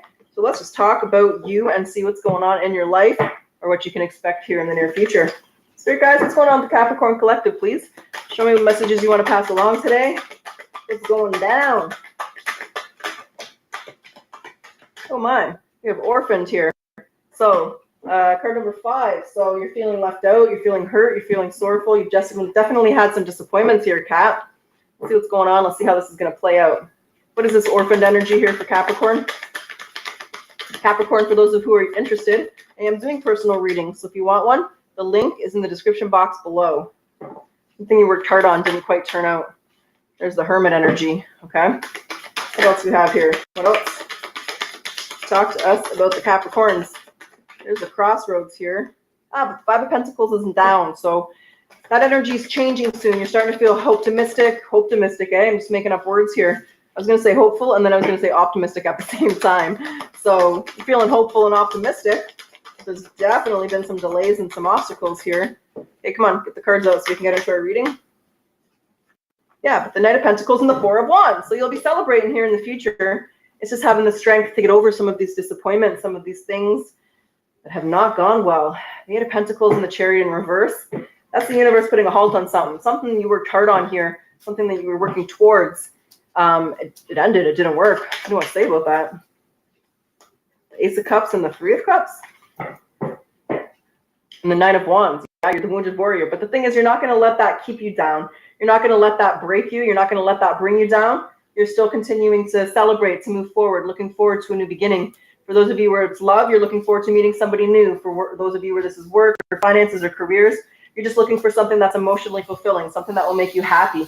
Now, the Nine of Wands tells us, yeah, there's the Page of Cups. Look how I did that. This little fish is popping out. Something very magical is coming towards you. But that's the Page of Cups, right? It's very magical, creative, exciting energy. There is a new beginning coming here, but it's been a long time coming. You're the wounded warrior. But the point of the wounded warrior, what I was going to say, is that you might have your walls up. You might be bruised and battered. You got beat up a little bit here, but you're about to get what you want. It's the last oomph. You know, you've dealt with all that bullshit, and now come the blessings. You've been through the storm, and there you are. What's with the King of Pentacles? Now comes your stability, right? So just keep your head up, keep focused on the prize because it's coming here. The Hermit means that you might have taken some time to be alone here. If you're single, you've been single for a little bit. If this is a career and finance thing, you haven't really been happy where you've been for a little bit, but you've just been taking the time out, trusting your inner gnosis, doing the work, gaining that enlightenment about the right direction to go in. And there's the Two of Swords. There's your crossroads. What do you want to say about that here for Kat?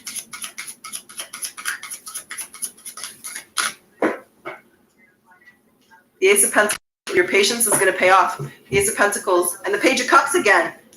You're definitely getting something out of the blue here, something that you've been wanting, something that you've been waiting for, something that you've been strategic for. And there's the World, Success, because this is the biggest success wreath in the tarot. So a lot of people think the Sun's the happiest card in the deck, but they have been mistaken, Capricorn. It is the World, because now you're on your new cycle. This is coming to an end. That cycle is done. Put a fork in it. It's over. The pig's been fried. Capricorn is moving the fuck on. It's going to feel great. So it's also going to be successful because with the Ace of Pentacles, you know, a lot of aces mean new beginnings, but the Ace of Pentacles means a successful, a successful new beginning. So your patience has been paid off. You've done the work within yourself. You've created that balance. You understand that, you know, the disappointments, the lessons you were to learn. You're staying very optimistic, Capricorn, because you're the Empress. The Empress turns negative. You know, that's the Empress is abundance. There's a Six of Pentacles. There's that balance. There's a Knight of Pentacles. It's been slow. You may have been breadcrumbs, or they just weren't equal give and takes, or you were being underpaid and undervalued. But when you're the Empress, you understand how to overcome those. You'll go through these changes and these transitions like a boss, and you'll make success happen, which is what's happening in the near future. What is the Ten of Pentacles in reverse? What do you want to say about that?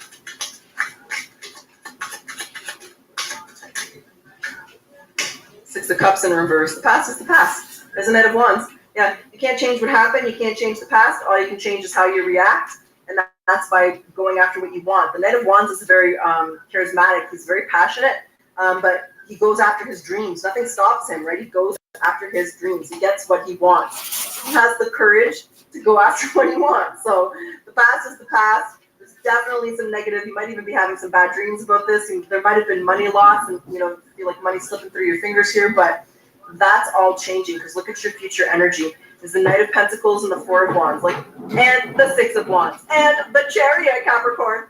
So like I said, this has been a long time coming, but damn, it's going to feel good, right? The more obstacles you have when you get what it is that you want, it just feels like $1,000,000, even if it's not. Maybe it is, but it feels amazing, and that's how you're going to feel. Badass success. Determination is going to pay off. You took your time, you're a typical Capricorn, you crossed your T's, dotted your I's, paid attention to the details. This guy could just jump on this horse and go, but he doesn't. He took his time and he did things right. And that's why you're going to be celebrating here and having a great time in the near future. You want to say anything else about that Four of Wands? King of Wands. Now you went from a knight to a king. And the page. There's some messages. There's the, yeah, see, the worries are going to be gone. Like, your worries are going to be gone. They're behind you. He's behind this page. There's your new opportunity, whether it's love, business, finances, career, whatever this is. It's a general reading. You've been upgraded here to the King of Wands. And the King of Wands is, if it's love, I mean, this is passionate. This is intense. This is two people who have a very strong bond. They're soulmates. If this is career, you're a natural born leader. You were born to do this, Kathy, and you knew it. So the opportunities are coming through. The worries are behind you. Sunny skies ahead. And you have some, there's that cut on the King again. What's behind him? Oh, I just changed directions here. You're going to like what's coming towards you here, Kat. Let's get a few oracle messages, and we'll get back to the tarot and get your potential outcome. So what does Capricorn need to surrender to? Oh my God. Success. That's right. That's right. You are ready to experience abundance. So don't look back at previous roadblocks or difficulties. Leap into an exciting new world of possibilities. The past is the past. You can't change it. But baby, you got a nice future coming towards you. What is the energy oracle message here for Capricorn?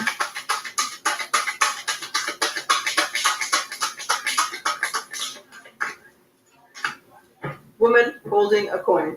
The Queen of Pentacles. One moment. Capricorn, when it comes out of the deck, the message is in the book. Let me get it for you. So give me a sec here. This elegantly dressed woman holding on this card sits in the beautiful chair holding a bright gold coin. When this card comes up in a woman's reading, it's referring to her directly and a successful endeavor regarding her finances and health. This could also signify a woman whose support or assistance is coming with regarding these issues. She might give you financial advice or connect you with someone who does. This woman may be someone you meet where you make money, or it could be a woman of wealth and value. But either way, this card is telling you to be on the lookout for helpful assistance, even the possibility of a new love or a friendship connected to a woman of wealth or business. That's right. Talking about your money. Okay. Let's get your spirit animal. What do you want to say to Capricorn?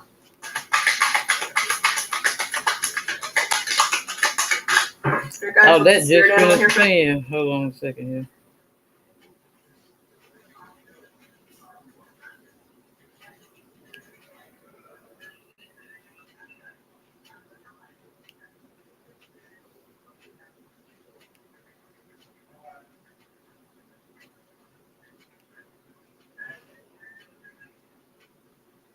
A rather curious subject today, but one that seemingly is involved in practically everything that happens on Earth, and that is the human mind.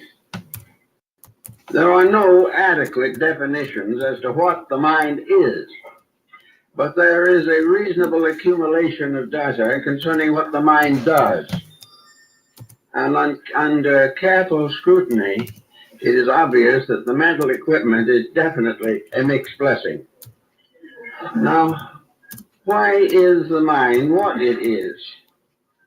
Well, it is part of a general government, collective and individual. The world is governed by attitudes, convictions, beliefs, opinions, and various research projects. And these, most of them, originate in the mind. The individual is governed by his own mental equipment, which he very seldom questions, for the simple reason he has nothing to question the mind with except the mind. He has to analyze the thinking equipment. And of course, for some unknown reason, the mind nearly always wins the argument. It does what it wants to do. Now, the mind, as general commander-in-chief of the body, is controlling a complete miniature empire, which we call the human being. This empire includes every type of life that is found in the larger theater of the world around us. This empire within us has its continents, its races, it has its arts and sciences, it has its transportations, and its own educational theories. It is a complete world, living and existing on three distinct levels. These levels are, for the most part, obvious, recognized, and in one way or another, misused. The physical body is the final basis of the human personal integration. This might generally, and is generally, considered a kind of blue-collar structure. It is here to work. It is here to do what the mind and the emotions want it to do. And the fact that the mind and emotions may not be very good about their own desires, this the body has to stand. The body has to accept the domination of superior instruments which are often dishonorable. So the body has to do what we want it to do. If we want it to be up and on its feet, it stays there until it falls of fatigue. The body has no recourse to anything below itself. It has to accept the final slavery imposed upon it by the mind and emotions. Now, if we didn't have a mind and did not possess emotions, the body would probably be inert and useless. The body of its own accord would be simply a creature seeking food, seeking to survive, but with no particular purpose or project in mind. The body is not an executive, but it is the victim of the large executive factions upstairs. And in this situation, the body is nearly always ignored. It has not any rights. But like labor, which is the great collective body in society, it has one power that cannot be denied. It has the right to strike. And the physical body makes use of this occasionally. When it has had enough of something, it simply announces displeasure. This announcement is accompanied by discomfort. And if the situation is too serious, the body may be subject to fatal consequences. The body, however, can revolt against the domination of that which is above itself. Actually, of course, there should be no need for such a revolt, because the superior part of man should respect the body, should realize that this structure is a commonwealth, that it has its obligations, its duties, and at the same time confers definite benefits upon the personality which it is motivating. So the body can object. And when it objects, what do we do with it? Well, in labor, when labor objects, we put in a few strike breakers to force them back into line. Well, when the physical body shows wear and tear, we do something to keep it going, but not for the primary purpose of making it healthy or happy. It's merely to keep it doing what we want it to do. And when the body no longer does what we want it to do, we wake up in a rather sad state. So we have a body physically that is subject to the tyrannies of both emotion and thought. Emotion stirs up things, gets the body into all kinds of difficult situations, presses various temperamental excesses which damage the structure and function of the body. The emotions of hate are just exactly as bad on the body as a poison gas. All the things that we do emotionally that are destructive injure the body. The idea that we can have a strong body and perverted emotions is simply unrealistic. But then most of our attitudes are unrealistic because we base them upon what we want to do rather than what we should do. Now, the emotional pressures against the physical body can result in a variety of ailments which are now generally recognized and are being studied. And these studies are very largely limited to psychoanalysis and matters of this nature. Actually, the emotions are also depleting and debilitating the physical body. They are adding to its wear and tear. They are struggling to preserve their own purposes. What the emotions want, desire being one of the most prominent of emotional functions, what they want, they demand, and there is no consideration for the consequences. We see this today in alcoholism, where the emotion, the mental nature, has condoned the use of alcohol, wishes to use it to inspire a certain confidence or to build a certain sense of joviality, and the body is the sufferer. The body has nothing to resort to as a means of getting out of the situation, but if the emotions and mind are too despotic, we will have delirium tremens, which will put the individual into a very bad state, if not an early grave. So what we want to do, seldom if ever, is based upon the concept of what is good for and what is best with the problems of the human body. Actually, therefore, we have to arrange in thinking that we have a neglected factor, which all the doctors in the world have not been able to really keep going. The Chinese probably did the best of any up to the present time. The Chinese people hire a doctor when they are healthy and well, and they do not pay him if they get sick. This is the exact opposite of our method, but there is something more to it also. The doctor is therefore going to do everything possible to keep them well. He is going to move in and teach the individual the laws of living. In Chinese culture, the medical practitioner is usually a Taoist philosopher. He is capable of many types of magic, esoteric healing, and things of this nature, unknown to us in the West, and of course he has given us acupuncture and a variety of pharmaceuticals. But this Chinese doctor's idea is that if he takes the job, which he can refuse if he doesn't want to take it, then he expects the person he is keeping well to be a basically enlightened Confucianist. The individual who wants to stay well must become aware of the responsibilities of the superior person. The only way to stay well is to keep right. Now, there are, of course, accidents and things of this nature which we cannot include, but the run and file of people who have no great special tragedy in their lives drift along without the proper amount of Confucianistic discipline. The doctor, therefore, reminds them that the superior person is the only individual who has the right to be healthy.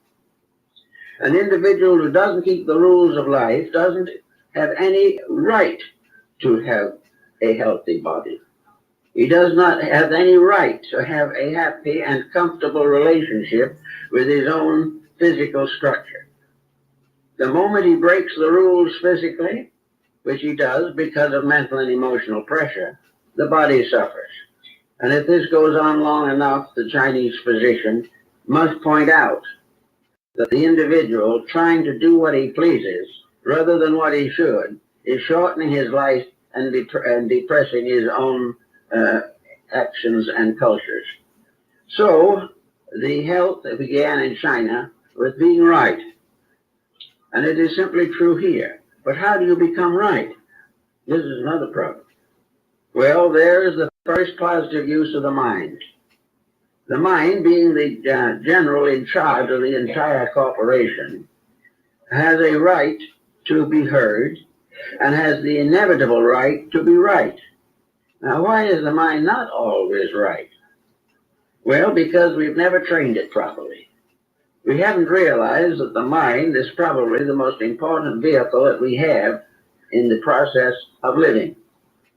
We are doing all kinds of things with the mind, but most of the things we do are prejudicing it in one way or another. We want the mind to be the means of fulfilling everything in life that we desire. A mind that doesn't fulfill our wishes isn't much of an intellect as far as we are concerned. A mind that tells us to be temperate brings immediate objection. And what is the source of the objection? A counter attitude of the mind itself.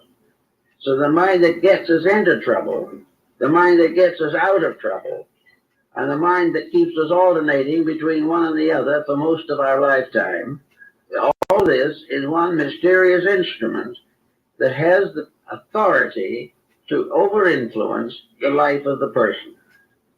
The mind, working in harmony with the emotions and protecting the rights of the body, represents the best form of government that the human being can have.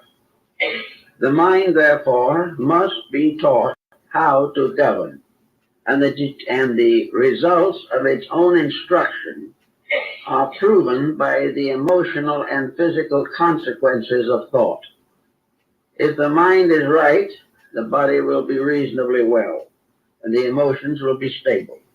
If the mind loses its own integration or fails to maintain its proper relation with life, then the other two factors are immediately sickened. And we find that most of our thoughts these days have a tendency to deplete health or depress emotions. The world we live in today is a world which many people fear. They believe that the inevitable consequences of our mistakes must sometime descend upon us. But we seldom apply this to ourselves. We seldom think that the personal mistakes that we make every day are really going to be held against us. We feel, as far as that's concerned, that there are a lot of little things that God and nature have to overlook because we are not perfect after all. Well, no one really expects us to be perfect, but nature expects us to do a little better than the average person does. We are supposed to cooperate mentally, and in so doing, not only preserve the harmony of our own compound construction, but also to protect the world in which we live. Selfishness and cupidity and arrogance and all these bad emotional mental processes are destroying our planet. And the very policies which are wrecking the planet are held in the minds of people who are wrecking themselves by having those habits. This is something that's hard to believe, perhaps, but if we want to know what is happening and why it is happening, it is not necessary to climb the smoky sides of Sinai. It is only necessary to sit down quietly and reflect for a few moments upon the conditions of society, our own personal lives, and the attitudes by which we are dominated. If we do this, we will soon have the answer to most of the common questions. Now, in China, as we aforementioned, the doctrines of Confucius, though for a time outlawed by Mr. Mao, are now back in fashion. And it is now considered a part of education for the individual to realize that an education that enables him to be sick, poor, discontented, and driven by dictatorships is not much of an education. And the world isn't going to get very far on that diet of culture. Wherever we find things wrong, there is some kind of ignorance. And this ignorance is either natural or acquired. Natural ignorance you can do something with. Acquired is more difficult. Acquired ignorance largely arises from the individual's personal determination to break rules for his own benefit, failing to realize that this is utterly impossible. When he thinks he has broken some rule for his own benefit, he is simply laying up trouble for the future. There's no way of escaping it.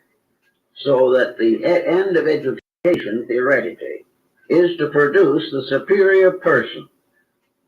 Now, superiority is not a standard factor. Superiority is actually the individual living from the best part of himself. It is the individual using the talents that he possesses as wisely and in such friendliness as is possible. The superior person is the one who lives according to the highest concepts of his own character, conduct, or background. There is no reason why a superior person has to be a genius. Many geniuses are hopelessly unbalanced. But a superior person must have the fundamentals of a civilized human being. Now, in order to have those fundamentals, something has to be done with the intellect, the mind which is hard to harness, the mind which is constantly resisting law and order, the mind which is concerned only in the fulfillment of ambitions and has very little time or thought for self-improvement. So the only way you can do anything with the mind is to get it young and stay with it until you make it do the things that it is supposed to do. This is a different approach to education from what we have now. What we're really now trying to do is help the mind to be sneaky and safe at the same time. We expect the mind to break the rules and live happily ever afterwards. And in order to convince us of this, it has rearranged the rules so that the mind is miseducated to go on and perpetuate the sorrows and miseries of the human race. So the Confucianists decided that the main point was to find out as far as we can what constitutes superiority. For superiority, when it is properly acquired, lifts the individual from a previous level of inadequacy. Superiority is not an ultimate in itself by one grand dash towards education. Superiority is a constant growing in which the individual constantly lives above his own mistakes and corrects them and does all that he can to advance his life. This is what we should have in school. The mind should be taught that the most important thing is that it should be a benevolent organizer and a benevolent executive. It is like a country. The country has a good ruler, the people flourish. If it has a bad ruler, they suffer. If the ruler is ambitious, runs them into wars, debt, and revolution, the same thing happens in the human body. The sickness sets in, and there is no immediate cure for it. So the Confucian says, Let's start by diagnosing the requirements of a superior person. Now, most people think they're superior. And even when they know they're not, they don't want anyone else to tell them so. Because there's certain pride in there also. We wish to be a success. And as we have set up a science of success as a result of breaking rules, we can break a few of them, and then the rules break us. So the Chinese says the first thing you have to do to teach the child is to give it the integrity necessary to develop into a purposeful person, a person who is superior. Now, what is a superior person? A superior person is one who is above committing inferior deeds. Anything that is destructive, anything that is selfish, anything that damages the public good or the private good must be considered as against the production of the superior person. The superior person must be a builder, not a wrecker. The superior person must put others before himself. He must recognize genius where it exists. He must serve integrity where he finds it. And in his personal life, he must keep the rules of the Confucian Code. And the Confucian Code is one of the earliest of the various world codes to include the statement that we should do unto others as we would wish that they would do unto us. It was integrity from the beginning. So the first step of education is to teach an individual what honesty is, why it is worthwhile, and why he must acquire it if he wishes to be happy. Now, he may find that he is surrounded by people who do not agree with this. And as we are likely to follow the leaders of our day, we soon lose sight of the problems of being superior, and very often end up by being inferior to the worst rather than superior to the best.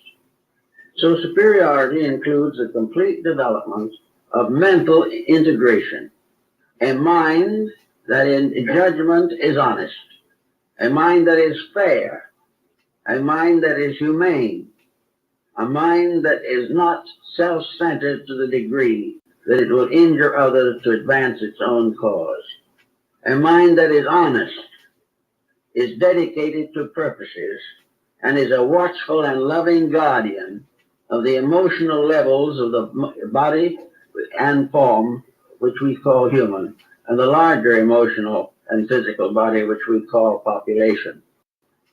All of these things are part of a code, and the mind was given to us so that we can live well, do right, and be happy. What happened to it? Something went wrong. Because we are none of these things today.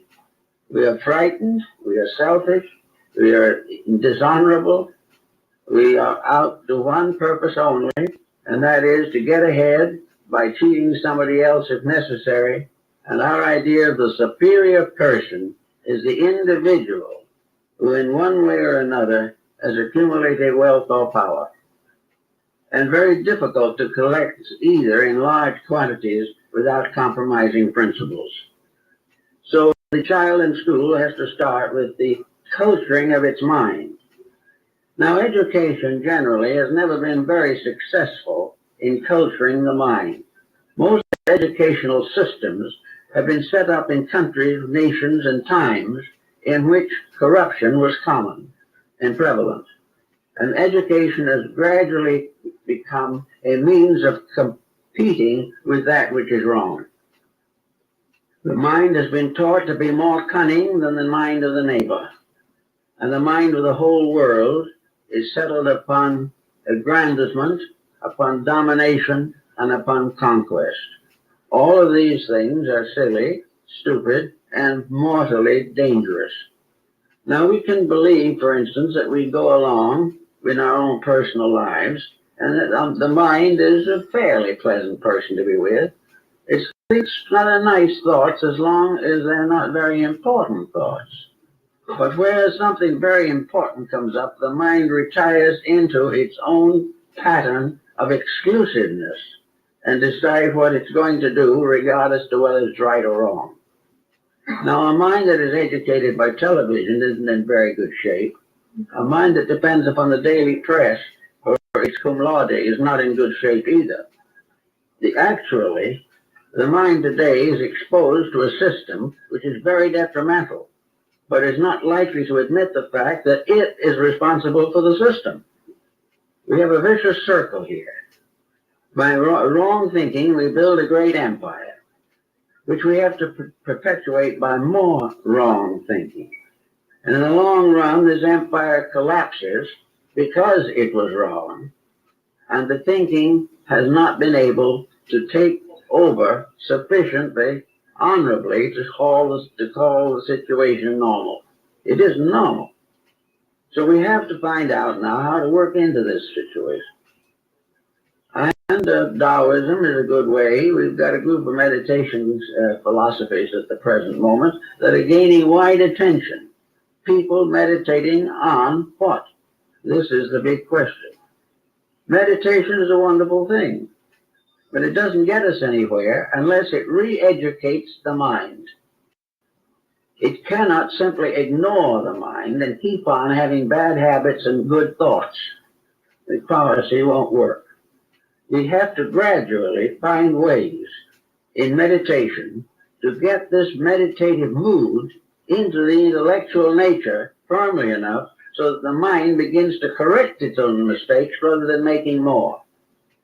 The mind is a creature that can correct its own mistakes, but it seldom does so, because by the time the mistakes have been made and have been uncomfortably assimilated into conduct, the mind is not likely to change them.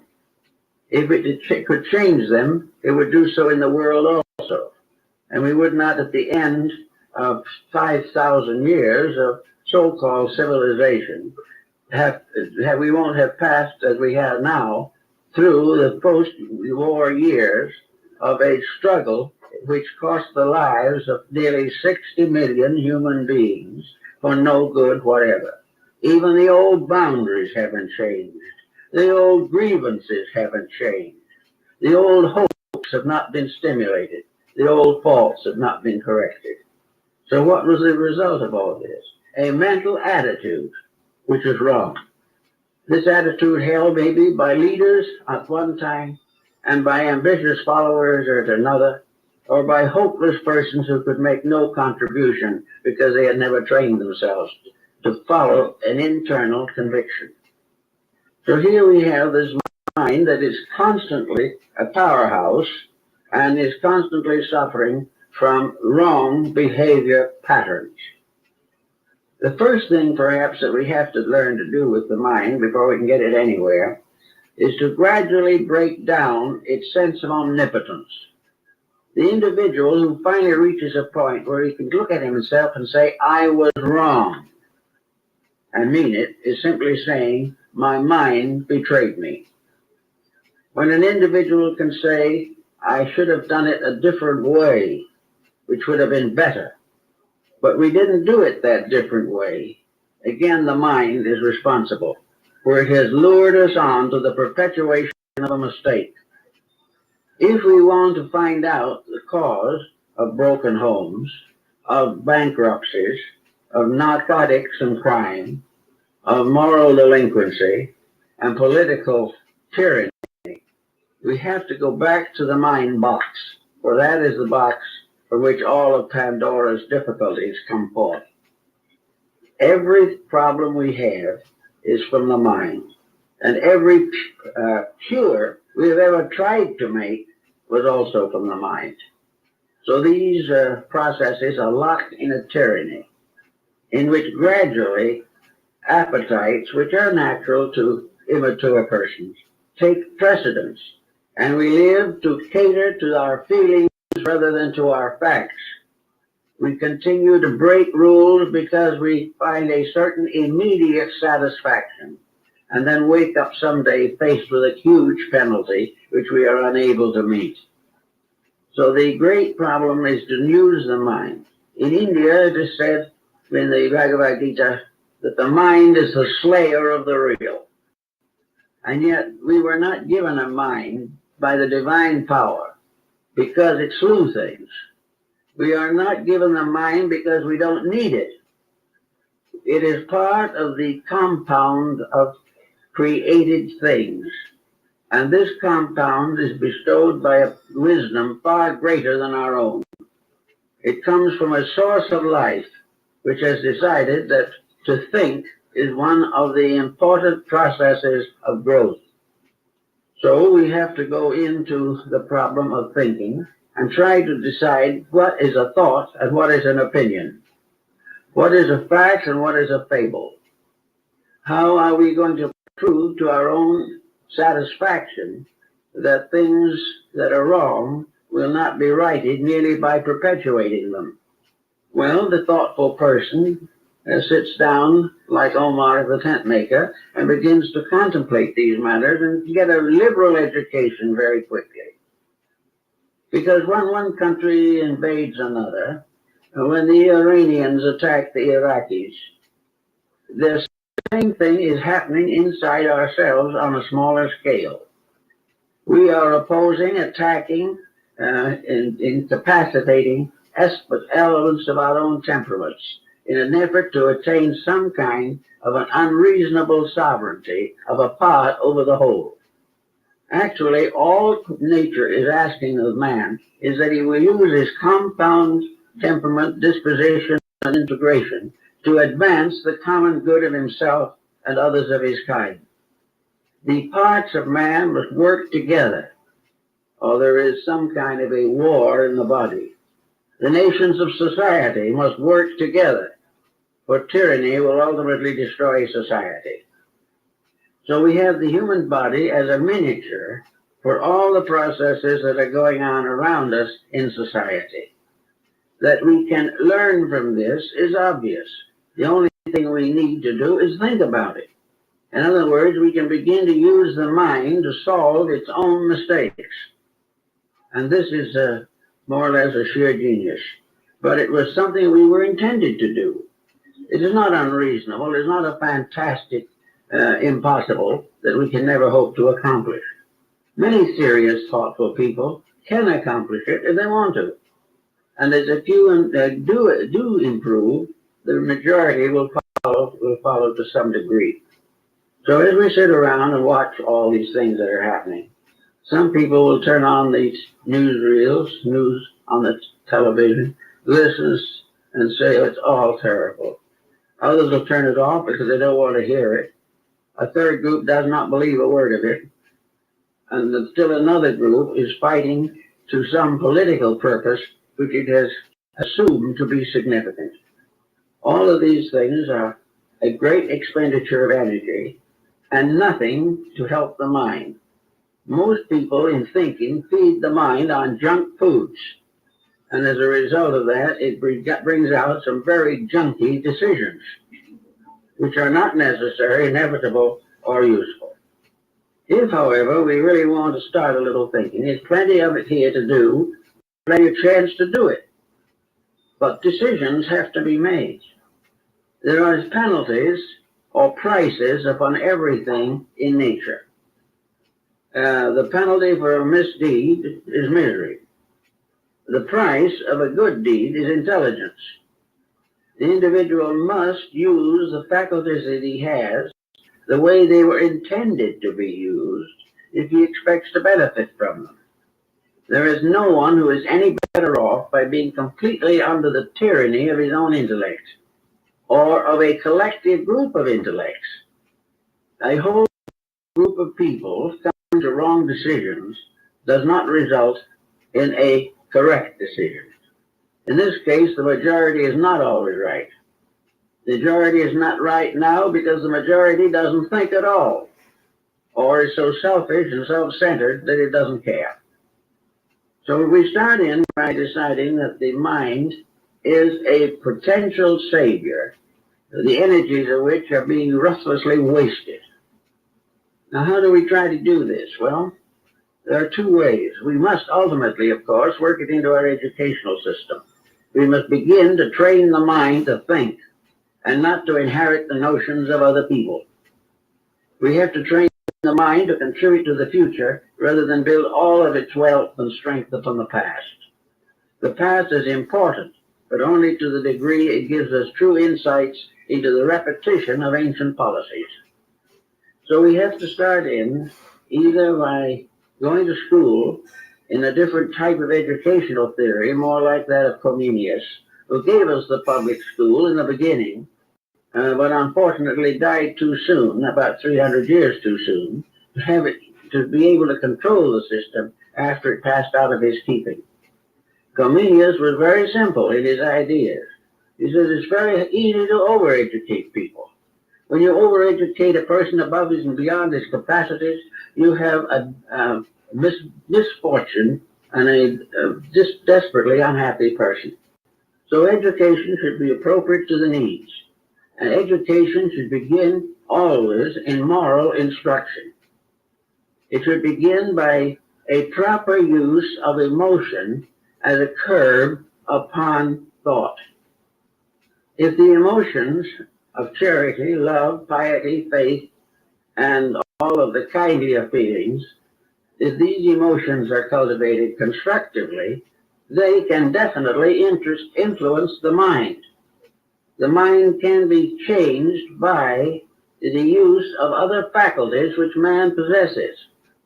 Also, the mind can be altered considerably by the physical body, because after a while the mistakes of the mind show up there in terms that cannot be contradicted. So the mind has to gradually realize that it is not the Lord of all it surveys, that it cannot do anything that it wants to do and not be punished. The mind must come to the realization that it exists primarily to learn what is right and do it. Now, this does not mean that life is going to become a dull monotony, or that for lack of mistakes, we have nothing to live for.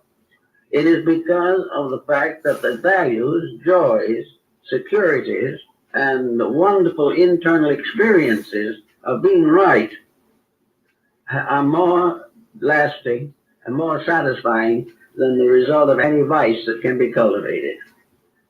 So we should hope that people will quietly sit down and begin looking around them and looking within them.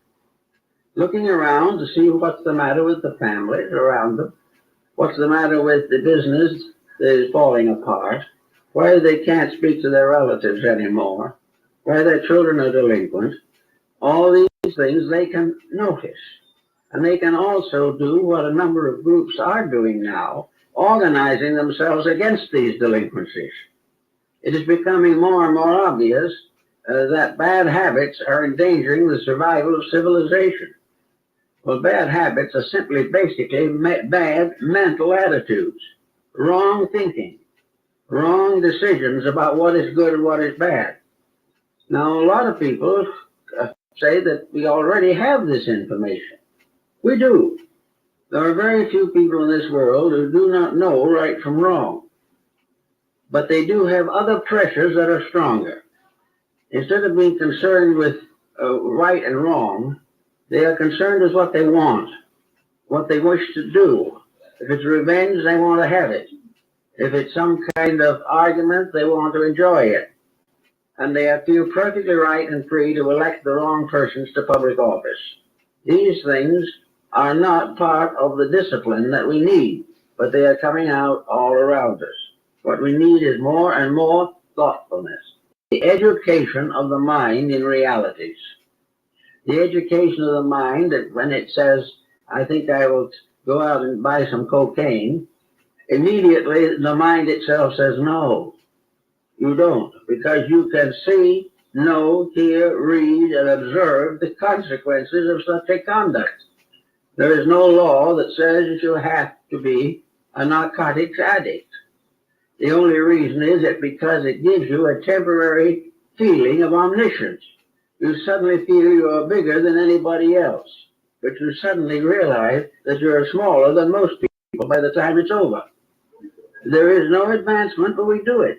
So the mind says, Lord, let's go out and buy this material, or go into bankruptcy trying to pay for it. Now, all this is not the result of a bad mind. It is the result of a bad use of a potentially good mind. Or perhaps it is calling upon more strength of character than we possess. But if we haven't got the strength of character, the mind will build it for us if we are willing to accept. So the mind can pick out every fault that there is in society today and finally add to it the consequence of the fact that we personally are committing these faults, and it's all being shown to us clearly through arteriosclerosis and other symptoms of bodily distress.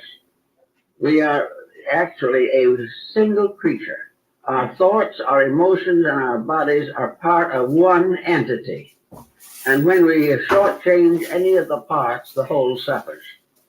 The same with a nation. A nation that is well governed must consider all the needs of all the people.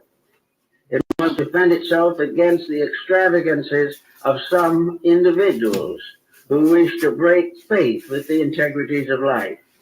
Same with the person. When we are ready to break faith with integrity, we are on our way to all kinds of difficulties. Now, most people are not such marvelous, terribly important people that they can necessarily worry too much about some of these problems. What they really need to do is to get down to the small things of life and try to work them out. In our own little way, we have headaches, dyspepsia, indigestion. Anacin and its byproducts, largest selling drug in the United States, because it is a treatment for headache. Now, headaches are sometimes legitimate, but more often misconduct is the basis of headaches. The individual with a headache is the one who is worried when he should have thought. An individual who ate when he should not have eaten. An individual who got into an argument that he should not have gotten into. Or have all kinds of negative, destructive fears, anxieties, worries, and antagonisms until he gets so miserable that he takes more aspirin. Now, aspirin is not a cure for anything. It reduces symptoms for a little bit. But the only cure for the difficulties that aspirin is taken for is clear thinking. The individual, by thinking himself through this maze of his own misconducts, can find a way to remove most of his headaches. Those that remain may represent need of medical or psychological attention. The individual may have to go down as far as his diet in order to find the roots of some of his headaches. But most of his headaches... Yeah, I don't be wanting to hear that, huh? I got something for y'all.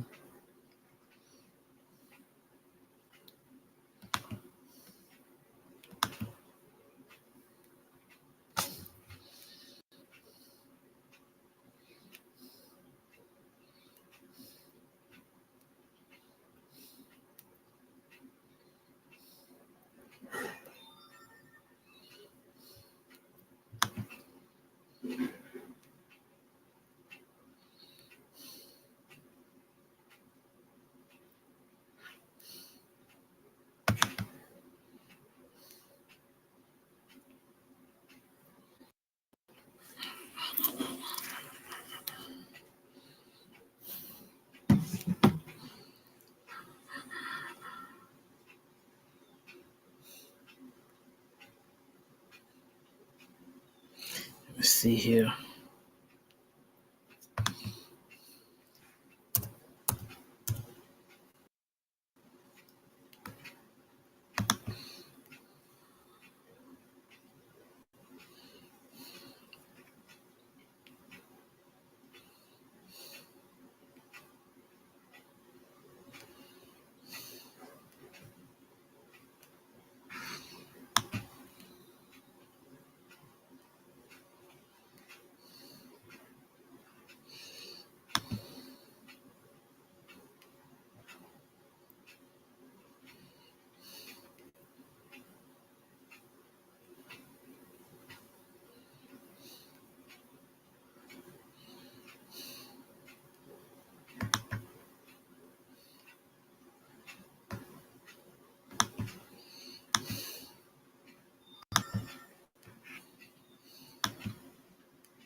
What's up, boo boo?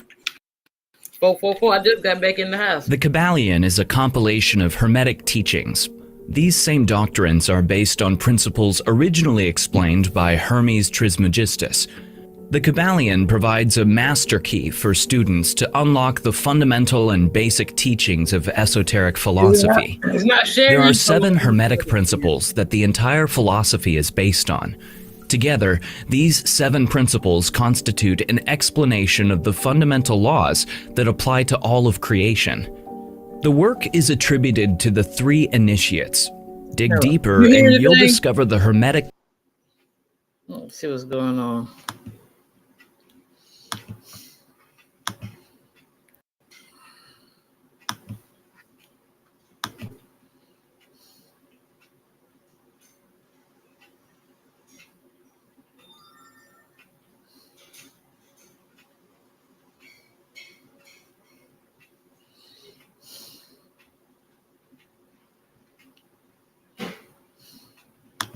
It's raining down here.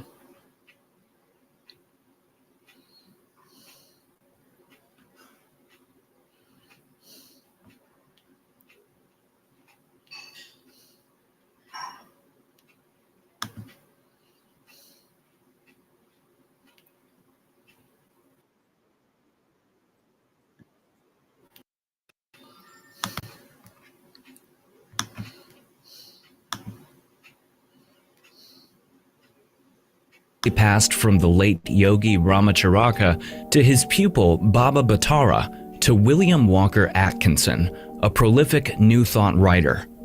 The ancient sage Hermes Trismegistus is the source of the tenets in the Kabbalion. Jewish tradition claims that Trismegistus was also a contemporary of the patriarch. Okay.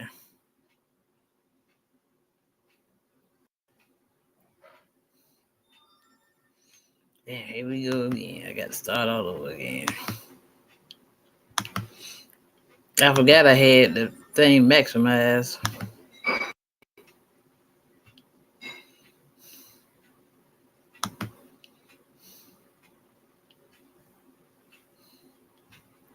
I think I got it right now.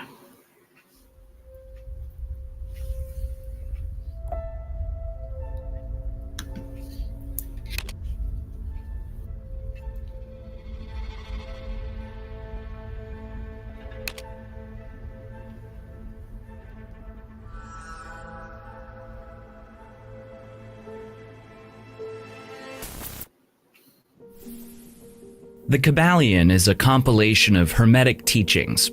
These same doctrines are based on principles originally explained by Hermes Trismegistus.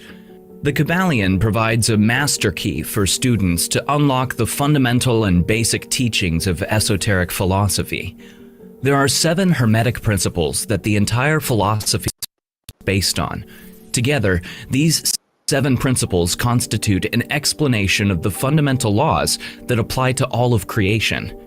The work is attributed to the 3 initiates.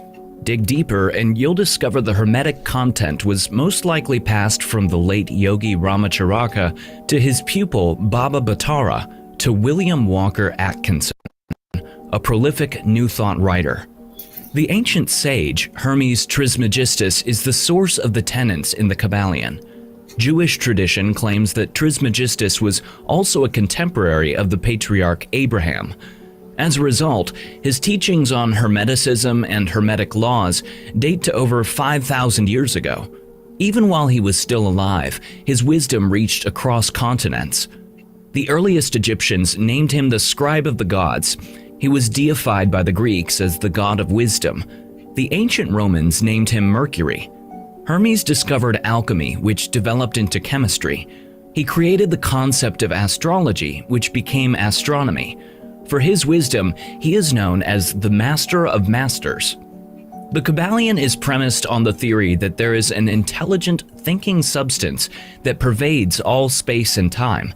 By coming into harmony with this intelligent stuff, you can, to a large extent, control what you manifest in your life.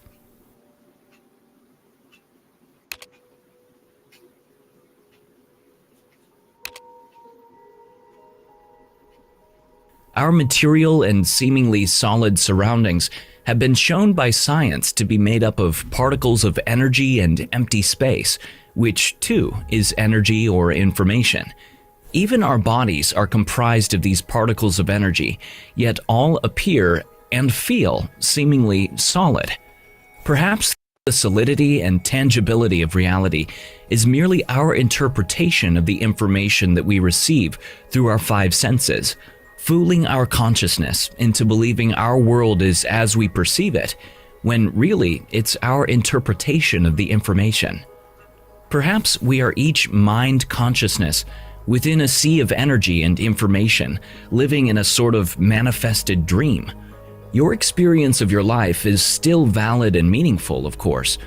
Potentially with this knowledge, we can realize the extent to which our mental processes create our experiences, empowering us to create the life we desire. Another aspect of the Hermetic principle of mentalism is the extent to which our own perceptions, beliefs, and attitudes color our experience of reality. One person may perceive a rainy day as terrible because they're unable to enjoy a country walk, and another person perceives rain as great for watering the plants. Two people will perceive a painting differently, an event, a book, a view out of a window, even the meaning of a word. Therefore, the programming of the mind alters reality for each of us. Perhaps trying to find the objective truth in what we perceive might help.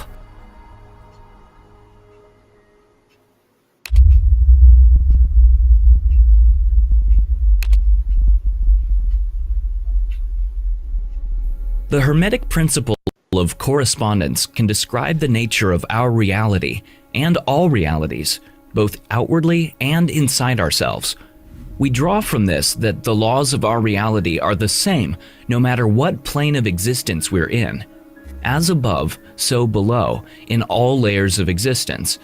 For example, the law of free will, that all beings, no matter the dimension, density, or universe, all have free will. We have free will to choose and manifest. Therefore, we're not merely a set of automatons controlled by any higher power. As above, so below, with regards to the law of attraction, as in, we each manifest our personal and together our collective reality. We see the same patterns in reality on all levels. The macro is created very much like the micro. The very large looks similar to the very small. It's a formula for creating all that there is. For example, a solar system looks very much like an atom. A helix nebula looks like an eye. A galaxy looks like a hurricane. And the Fibonacci sequence can be seen in many areas of life. What about our personal reality? Rather than as above, so below, we can say as within, so without. That which is within each of us is reflected on the outside. This ties in very nicely with the Hermetic principle of mentalism. Your reality is how you've manifested it all along. Everything on the outside corresponds with your inner world.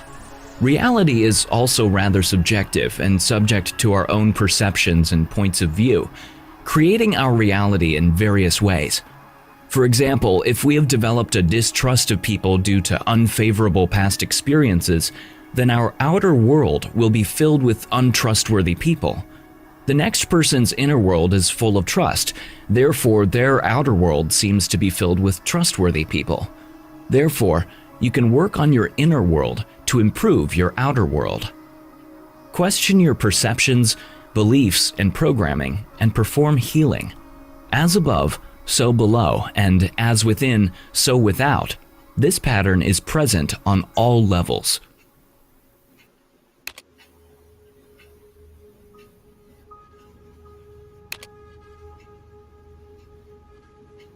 Movement is everywhere. It is a law of our reality that everything is constantly in motion. Nothing stays still. Tesla was quoted as saying, "If you wish to understand the universe, think in terms of energy, frequency, and vibration." The principle of vibration also applies to us and our own energies and emotions. Our reality also manifests according to our vibration. The one infinite being of creation knows our thoughts, the vibration of our emotions and our feelings, and brings us the experience to match, all for our learning and experience. Nothing is at rest. Take an atom and its fundamental particles. It's constantly vibrating. Look at the kinetic theory of matter. The molecules within a solid vibrate. In a liquid, they too vibrate, moving and sliding around each other. The molecules in a gas have space between them and move around even more. Heat something up, and the atoms vibrate even faster. Entropy describes how, given time, everything declines gradually into disorder through movement. A statue, for example, will eventually wear away into dust. An abandoned city will ultimately return to nature. Perhaps this is disorder from our point of view, but in reality, things return to their natural state through constant movement and change. The unified field, the one energetic information field of our reality, is said to consist of waves of probability, waves that vibrate at a certain frequency. The electromagnetic spectrum involves vibration of certain wavelengths. Some we can perceive, for example, visible light, and others we can't, such as UV light and radio waves. Regarding our emotions and our own vibrational state, the Kabbalion says, they teach that all manifestation of thought, emotion, reason, will or desire, or any mental state or condition, are accompanied by vibrations, a portion of which are thrown off, and which tend to affect the minds of other persons by induction. This is the principle which produces the phenomena of telepathy, mental influence, and other forms of the action and power of mind over mind. Therefore, an awareness of our own vibrational state is key to self-awareness, self-realization, finding happiness and peace. And these vibrations are thrown off and affect others who influence us too. In being aware of our own vibration, we can attempt to stabilize or tune it to the desired frequency for an optimal experience.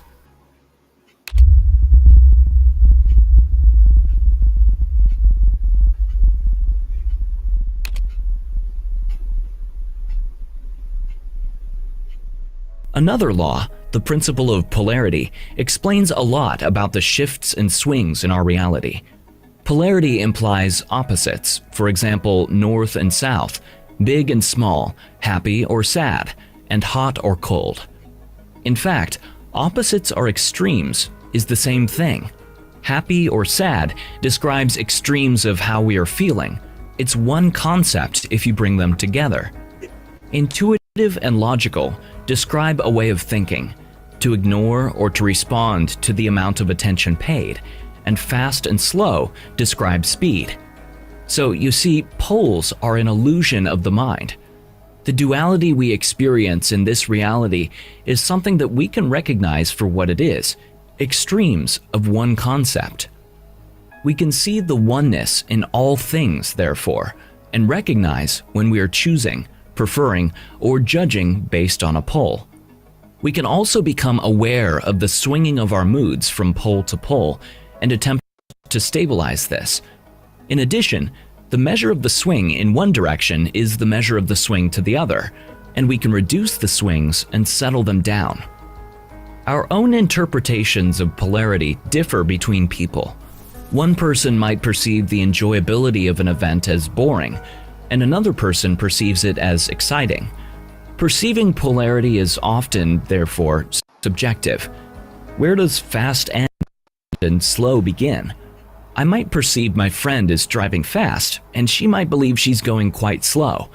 We can make judgments of others based on this subjectivity and unfairly pigeonhole them.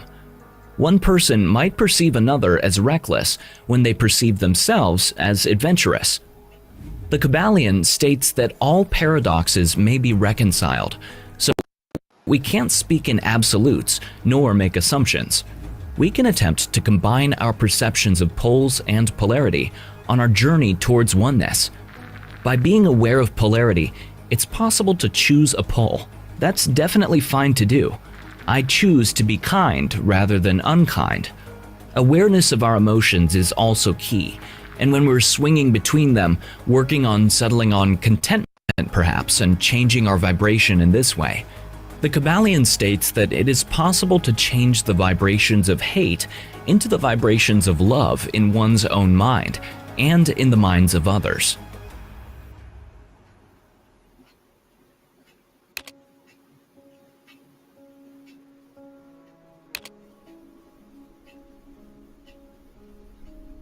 This describes a fundamental trait of our reality and of our own experiences, and is therefore useful to know.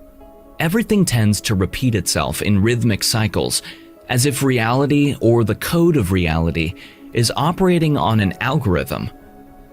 If our reality is one infinite being that we are all part of, it may be creating repeating rhythmic cycles with variation for all beings to experience, and therefore itself to experience.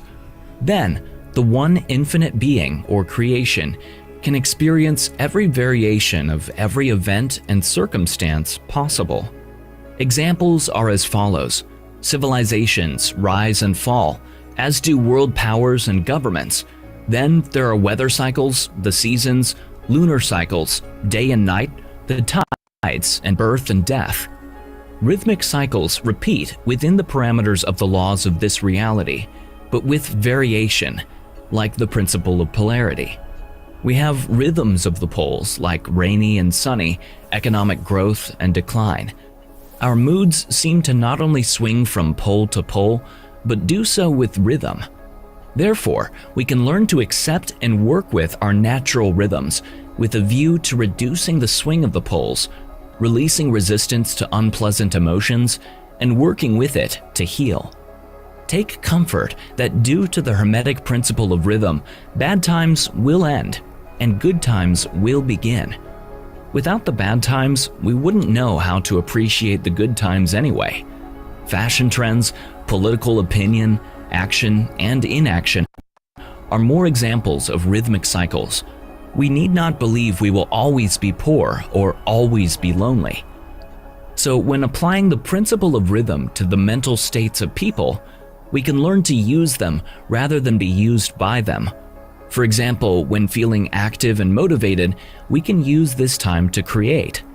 When we inevitably feel tired and worn out, instead of pushing ourselves on, we can accept this feeling and take time to recharge. By amending our lives to take advantage of these natural rhythms and not fighting them, we release much resistance.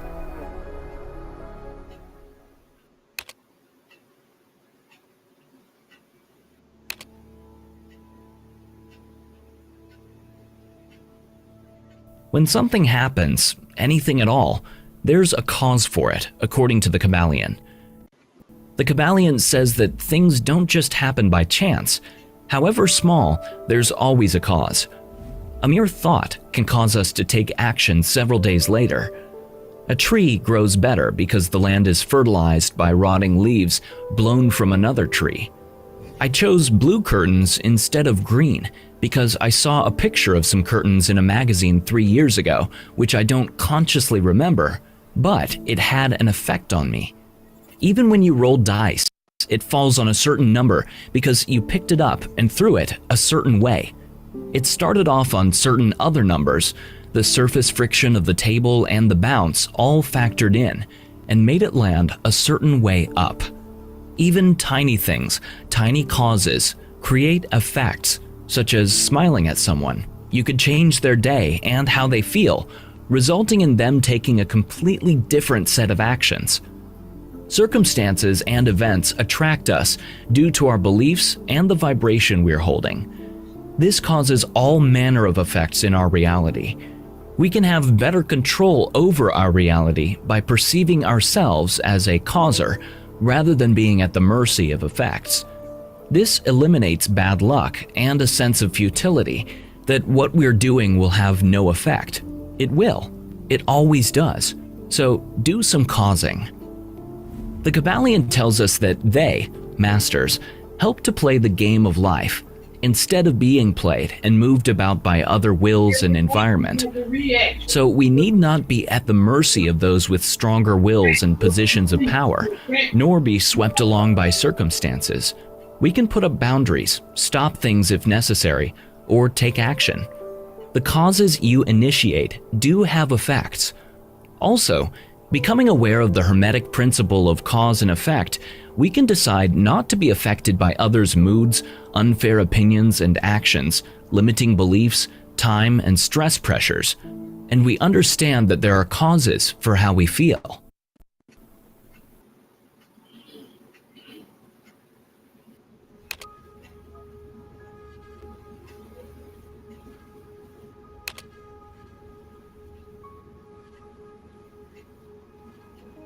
Gender is in everything, in all planes of existence. We're not just talking about sex here, and when I speak about the masculine, I'm talking about masculine energies, and about the feminine, I'm talking about feminine energies. The masculine and feminine energies catalyze each other, always generating and regenerating, not only in reproduction, but the energies are required in the creation of movement, actions, and the vibrations of everything. We see every Hermetic principle of the Kybalion coming together. Every biological male has feminine elements, and every biological female has masculine elements, each to varying degrees. On the level of mind, the Hermetic principle of gender can apply thusly. The masculine can represent reason, logic, analytical thought, drive, power, and will. The feminine can represent creativity, intuition, imagination, feeling, emotion, empathy, and nurturing. In addition, the logical left brain is characterized by masculine energies, and the intuitive, creative right brain, the feminine energy. Now, we all have both a left brain and a right brain, but rely on each to varying degrees. Imagine a person, male or female, who is highly logical and analytical, driven and motivated. They're very much in masculine energies. Now imagine someone, male or female, who's a bit of a dreamer, perhaps lacking drive, but very creative and caring of other people. They are high in feminine energies. Most people are a mixture of these traits, and you might therefore identify with some of them. So in work, the masculine energies would provide the drive and will to work, but the feminine energies create the output and nurture its growth with feeling. The Hermetic principle of polarity applies here too, as the masculine and feminine are each pole of the same thing, gender. We can become aware of where we may lie on this spectrum and choose to balance between or towards one pole, depending on what feels right to us and makes us happy. Recognizing these energies in other people and seeing their own personal balance helps us to understand them. An architect, for example, is a good balance of the masculine and feminine in work because they need creativity to create designs and emotions to make them beautiful and inspiring. Yet, an analytical and logical mind is necessary to plan and structure the designs and do the math. Socially, one might seem rather cold if relying on logic with little emotion, but this is not required to become a great mathematician. No two beings are the same, but we can become aware of the Hermetic principle of gender, enhancing our perception of ourselves and reality, and creating better social and organizational systems with both the masculine and feminine touch intertwined.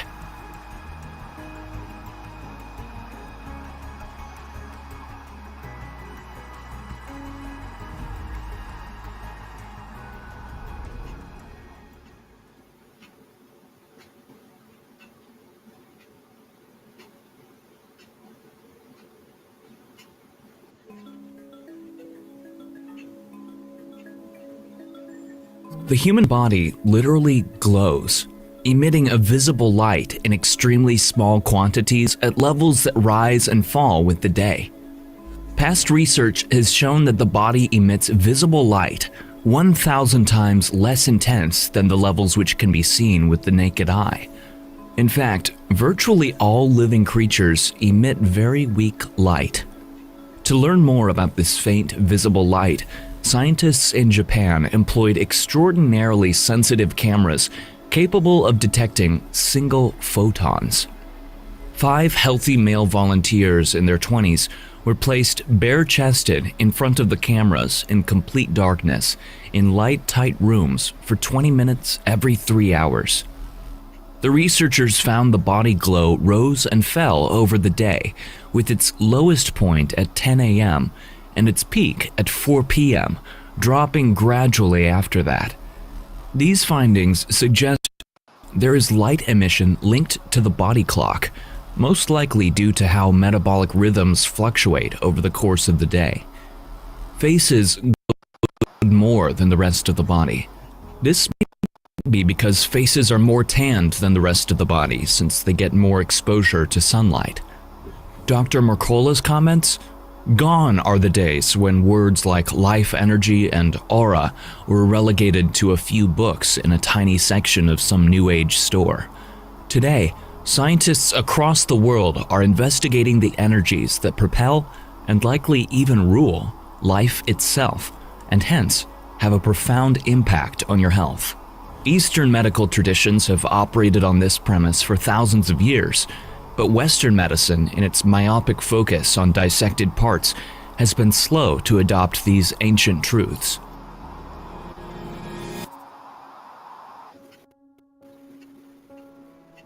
There's an emerging trend of clinicians who recognize that a far more powerful approach to healing is one that is based on physics and not on chemistry. Many natural health experts believe that your body is not only made up of tissue, blood vessels, and organs, it's also composed of energy, or qi, as it's called in traditional Chinese medicine.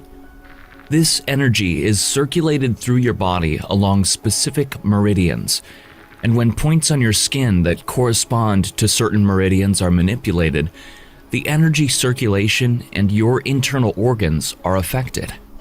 Acupuncture is one well-known modality used to manipulate the flow of your meridians, but there are others.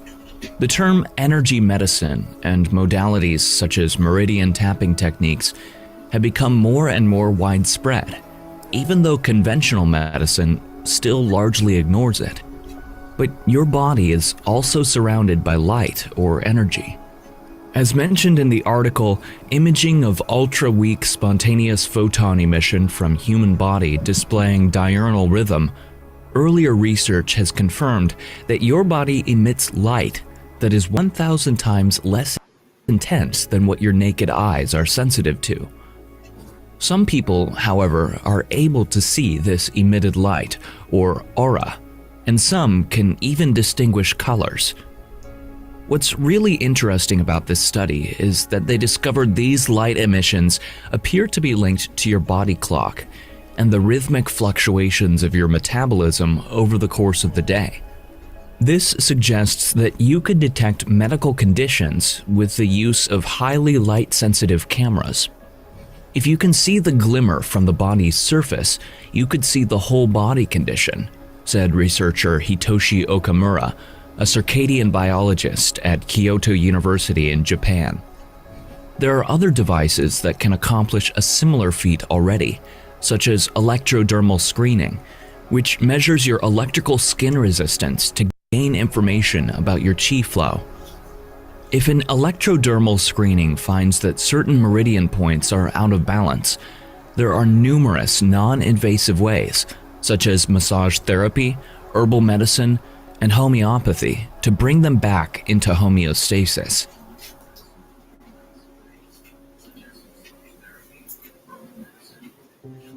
Others have explained the existence of light and energy around your body in terms of a biophoton field.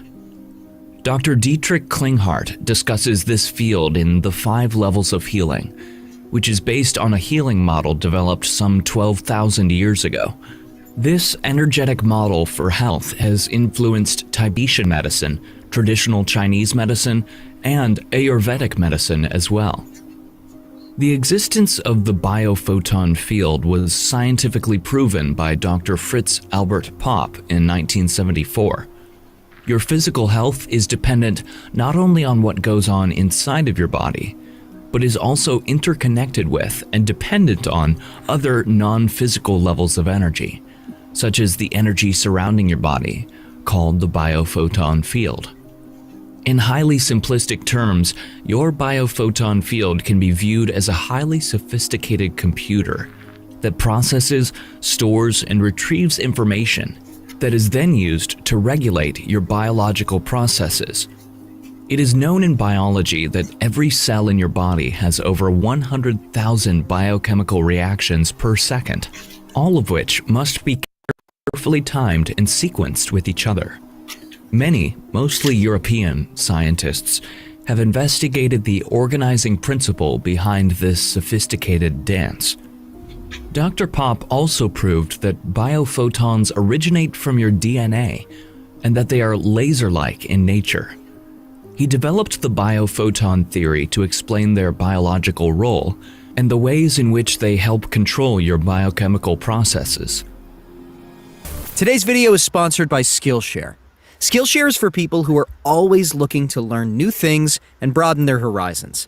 This platform has thousands of classes from different categories that will provide you with a lifetime worth of experience and knowledge in such short.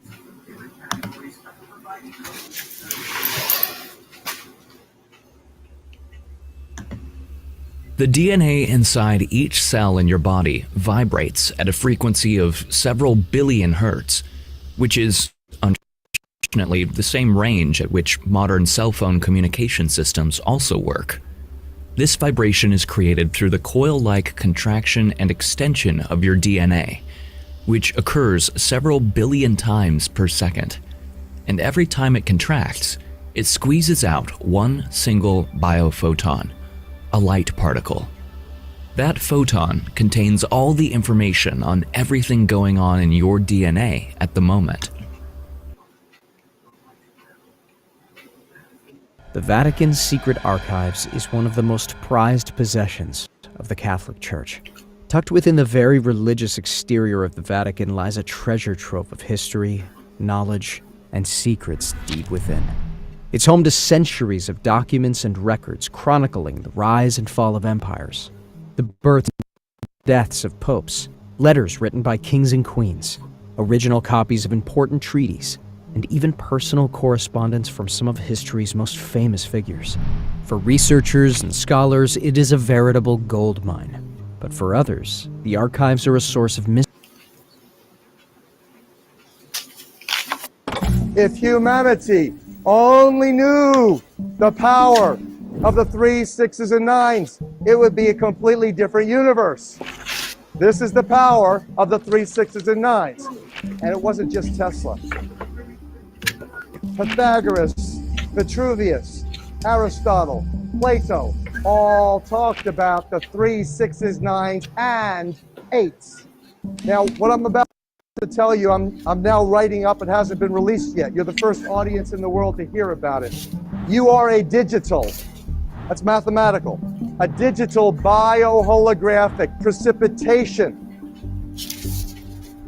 Because the kingdom of heaven in the religious world, in the theological realm, is the musical mathematical matrix that's right here, right now. It's precipitating, crystallizing, miraculously manifesting you right here, right now. It's running through you. You're in it. Without it, you'd be not even aware of anything. You'd not be here. We would not see you. Now, what's a matrix? Webster's defined matrix as something within or something from which something else originates. It's not just a Hollywood film. A rectangular array of numbers, algebraic symbols, or mathematical functions. Matrices play intimate roles in every aspect of life. The word is found several times in the Bible, in Exodus and in Numbers. Everything that openeth the matrix. You never heard these terms. Why did Da Vinci write backwards?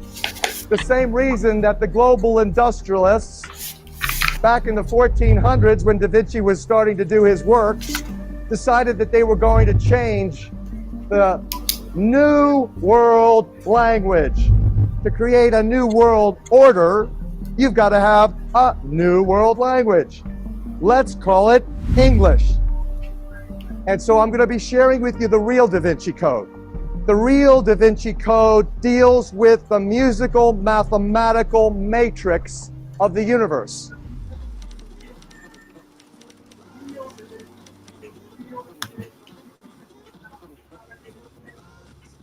You're looking at a Da Vinci drawing that you will not find in the complete works of Leonardo da Vinci. This is a picture that Leonardo da Vinci drew that's been suppressed because it speaks to the truth of what's taking place in the world, and you'll realize that it's changed since the time of Da Vinci, late 1400s. Reality is that Da Vinci drew exactly what's taking place on the planet. You have a division between the religious world and the political world. You've got a manipulation of the population that is currently engaging the gross deception, this thing that we call physical reality.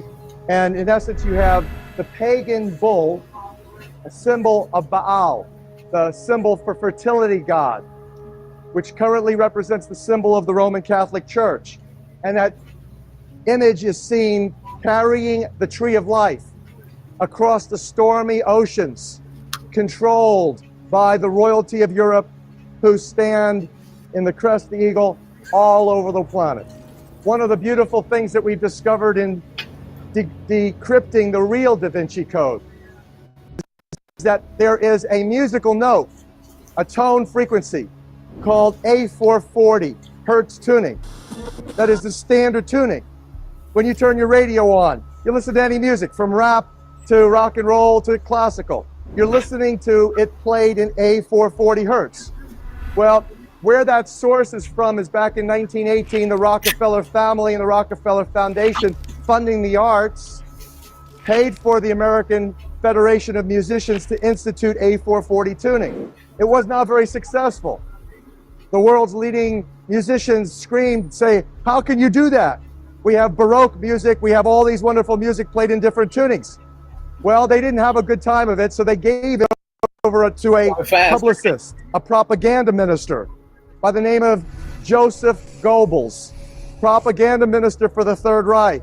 And so that propaganda administered by Goebbels eventually got the world to literally create the standard tuning of A440, which, if you understand bioenergy and you understand biophysics, it puts a resonant frequency block from here down.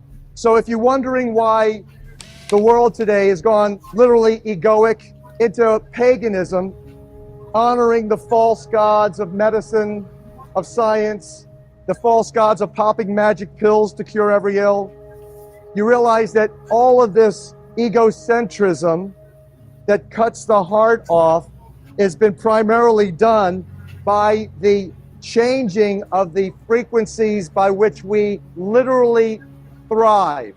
And so I'm going to be sharing with you the real Da Vinci Code. The real Da Vinci Code deals with the musical, mathematical matrix of the universe.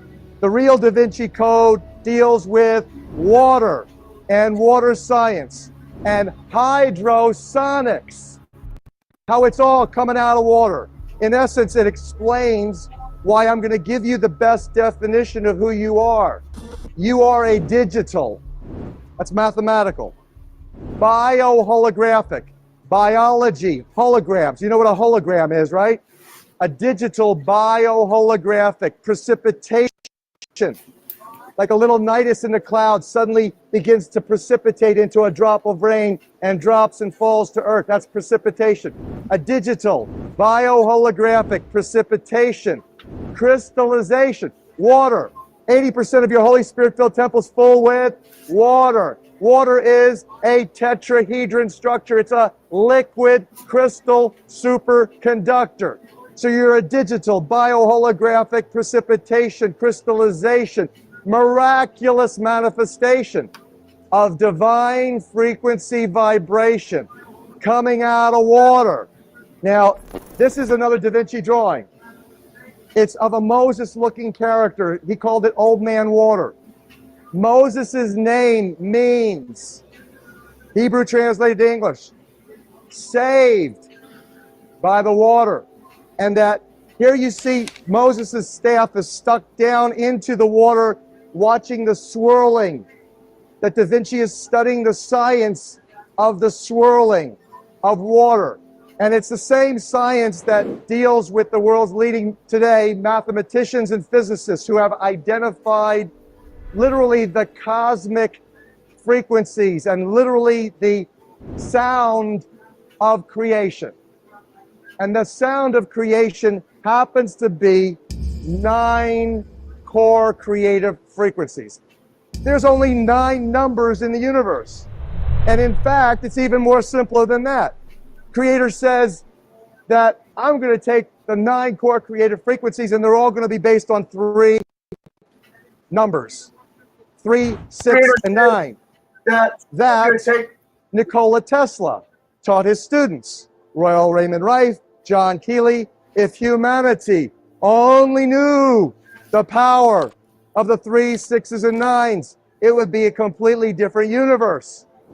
This is the power of the 3, 6s, and 9s. This, what you're looking at, is Marco Rodin's work. It starts where you see, let's say you start at 1. You go 1 and 1 is 2, double the number. 2 and 2 is 4, you draw a line from 2 to 4. 4 and 4 is 8. 8 and 8 is 16, where 1 plus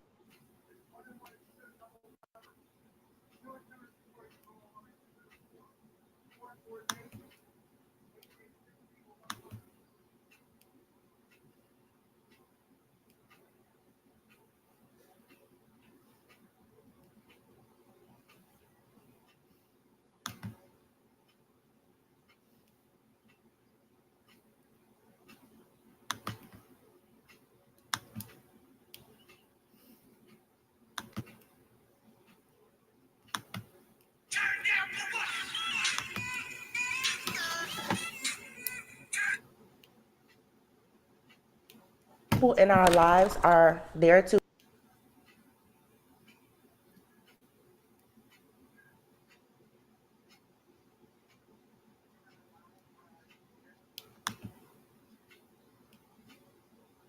help us ascend. Okay, whatever comes out in the reading, this could be your story or this could be the story of someone else that is in your energy or in your environment, knowingly or unknowingly. The story could be something from the past, it could be a current event, or this could be a future prediction. He could be a she could be a he. The roles could be reversed.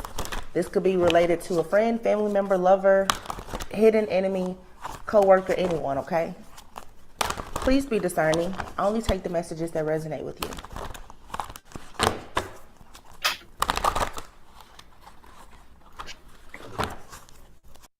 Information about my Amazon wish list, tips or donations that can be found in the description box below, okay? Thank you. Let's see what is happening. I really don't have any like intuitive messages, honestly. Let's just see what comes out. I think I asked God to clean my divine channel after the readings yesterday with these terrible setups that have been taking place that are being exposed. So you can check out the readings from yesterday, but I hope that the energy is lighter. So let's see. 2 of Pentacles. The Page of Wands. So someone, I'm hearing, I've just got to make it. I just got to make it. Somebody here may be juggling. Ooh, death. Going through some type of transformation right now. Okay. The 2 of Pentacles, this is juggling. All right. This is trying to possibly weigh your options, trying to do a lot of different things at one time. This could be trying to balance work life, with home life. This could be juggling 2 different people. This could be experiencing emotional ups and downs. Whatever it is, but it's next to the Page of Wands. So I feel like someone is saying, I really need to make a change. There may have to be an ending put to a particular person or situation, or someone is going through some type of metamorphosis right now. Keep in mind, this could be you or someone that you're dealing with. The Page of Wands, though, is saying that someone here is about to take action, all right? And then the 5 of Swords. So someone is about to take action, and I feel like this is the energy that seems very daring. Excuse me, I'm so sorry.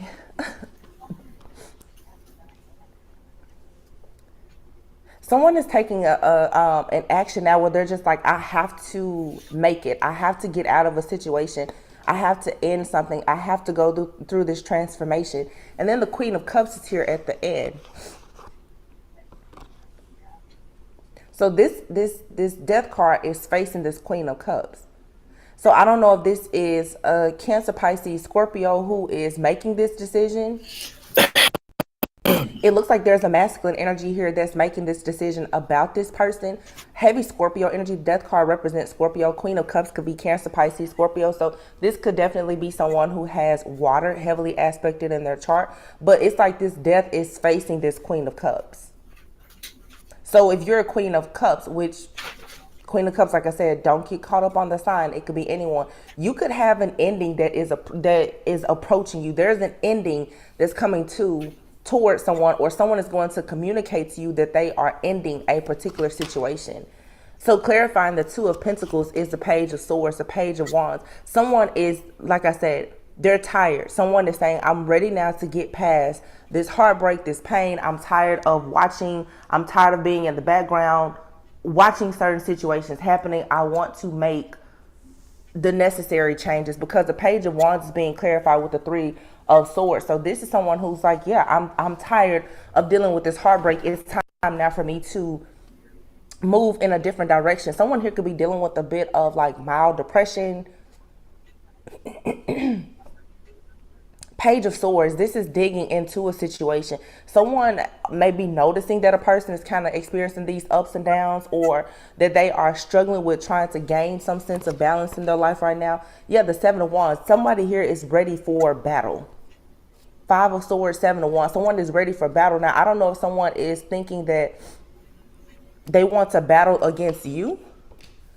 Death card is being clarified with the Ace of Swords. And then the Queen of Cups is the Fool. The bottom of the deck is the Star. That's wish fulfillment. Yeah, look at this, Eight of Cups. So wish fulfillment comes from walking away from something here, trusting your intuition.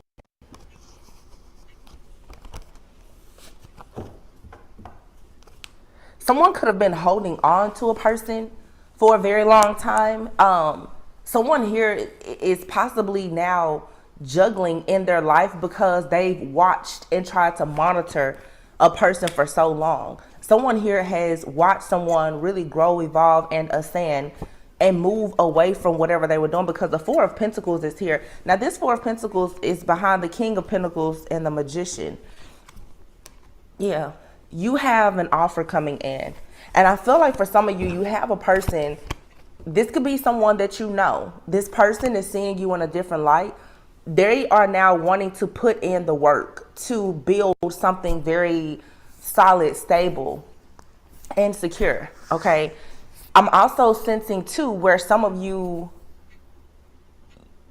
perhaps are letting go of, or being let go by, a person who has been doing a lot of different things in the dark to try and hold on to you. Somebody here knows though that this being stuck at this crossroads, like energy being stuck and stagnant, unable to make a decision, that this has to change. Someone here knows that there's a very significant partnership here that's on the table. So this Four of Pentacles, King of Pentacles, somebody here wants to be very, very stingy with a divine feminine who is a high priestess, who is a healer. The high priestess is here with the Star and the Eight of Cups. This is you moving forward on your own journey. Like, this is a serious healing journey. And I feel like for someone here, you have a person who now is coming to the realization that they want to hold on to you, or that they need to hold on to you. Because this King of Pentacles right now, this King of Pentacles honestly could be juggling. Now, this King of Pentacles, it could be any side, but they embody the energy of a King of Pentacles. This person right now could be in the energy of a page. And they're looking at life. They could be trying to do some manifestation work. They're looking at life and trying to figure out exactly what they want, but they may be having a difficult time right now. They're juggling. Someone here may be researching, different jobs, different locations, because the Page of Wands is here. Someone may be trying to research where they want to go, what they want to do. And I feel like I'm hearing step in the name of love. This person wants to step in the name of love. This person wants to do something because of love. But this is a huge, it's really not a risk, but it's something that requires a lot of work. but this is what's here. So somebody now is somebody. I don't know why that Five of Swords is there, like what someone has gone through, but they were protected in whatever it was. The Seven of Pentacles with the Two of Swords being here. So again, there's someone here who has been in this stagnant energy. Someone here who may not have had as much faith before. Yeah, this masculine is very stressed out. They didn't have a lot of faith, but look, the Knight of Wands is becoming the King of Wands, and then the Eight of Wands, and then the Emperor, Ace of Pentacles. Dang, 4 of Wands. So yeah, you have somebody here that's really about to completely assume the role and the position of being very much divine in your life. Like there's no doubt about it. Let's see, why is this Two of Pentacles here? Yeah, somebody here this could have something to do with someone's job or them collaborating. The Queen of Swords is here. This person could have a very angry like boss.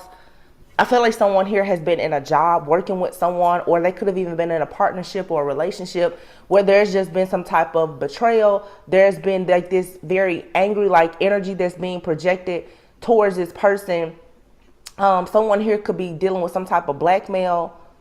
This is why this Two of Pentacles is here. This has something to do with someone's finances, but this person is going with the end right now in hermit mode, and they're going through an awakening. Yes, someone here is for sure learning something about their spiritual journey, because if you have the Hermit card here, the Hangman, and the Four of Swords, this is someone here who has had a serious like awakening. I mean, they're going within. This is soul searching. This is really taking time out. So this person could be removing themselves from all of their friend groups, any associations or affiliations. They're really trying to get to themselves so they can do some healing, because it's no doubt this person wants this passionate new beginning. And something is wrong with my throat. So this person could have a very difficult time with, there's no reason why I should be clearing my throat. This person may have a difficult time with saying that this is what they want, or admitting that perhaps, you know, they're having some type of struggles or difficulty. They don't want to say that they're juggling like this. Okay. But this person with the Page of Swords, they're keeping a very close eye on you. For some of you, the Three of Swords is here. If this is someone in your life or someone who is in your life, they may be realizing now that with the Page of Wands, this could even be your energy where you now are moving in a different direction. The Three of Swords will mean that there is some kind of third party interference here. So you may be choosing to, yeah, I don't know, this person, this energy, it's with this healing energy here, there's something happening with the throat chakra. This Three of Swords though may mean that there's another energy that is being introduced here. So this could mean that someone is sort of getting like that fire under them, because you may be choosing to move in a different direction, or someone is coming towards you. There's two different pages here. So you have a page that's kind of juggling and they're watching you, they're keeping a close eye on you, but you have another page here. Pages is like childlike energy, but it's something in the beginning stages where somebody else could be taking action towards you. And so we have the Five of Swords. Somebody is like, wait a minute, this person now, they want to battle for you because there's another person coming in, or somebody knows like if they don't hurry up, they will lose their shot at being with you. This doesn't feel like a person from your like past. This feels like something that could be, you know, either in your life currently and it's not that serious, or this is the energy profile of a person that's about to come into your life. Yeah, the Seven of Wands. They don't want you to move on. I'm hearing, I just got to make it. This person, I don't feel like they're going to come out and tell you like, hey, wait for me. But that's exactly what they want you to do. The Death card and the Ace of Swords. So this transformation, it's real and true. Someone here is for sure having some type of epiphany.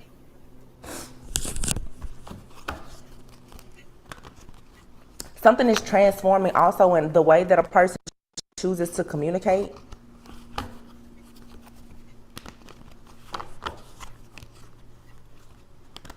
hold on. Wait a minute. I know what deck to use.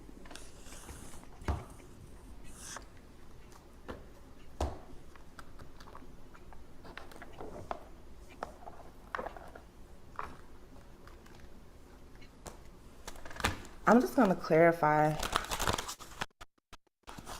some things here. Now, I know when I came into this reading, I had a very clear mind. Tapping into this energy, somebody is they're not confused. It's just that somebody is they're weighing their options. Somebody is going through a life transformation. They're really weighing their options, trying to figure out, like, okay, what do I do next? Okay, how do I go about doing this? They could feel a little bit overwhelmed. Because like me, I'm trying to figure out, like, okay, what deck should I use? That wasn't the energy. It's someone, the throat, and just decision making. This could be someone, especially in this page like energy, they're very indecisive.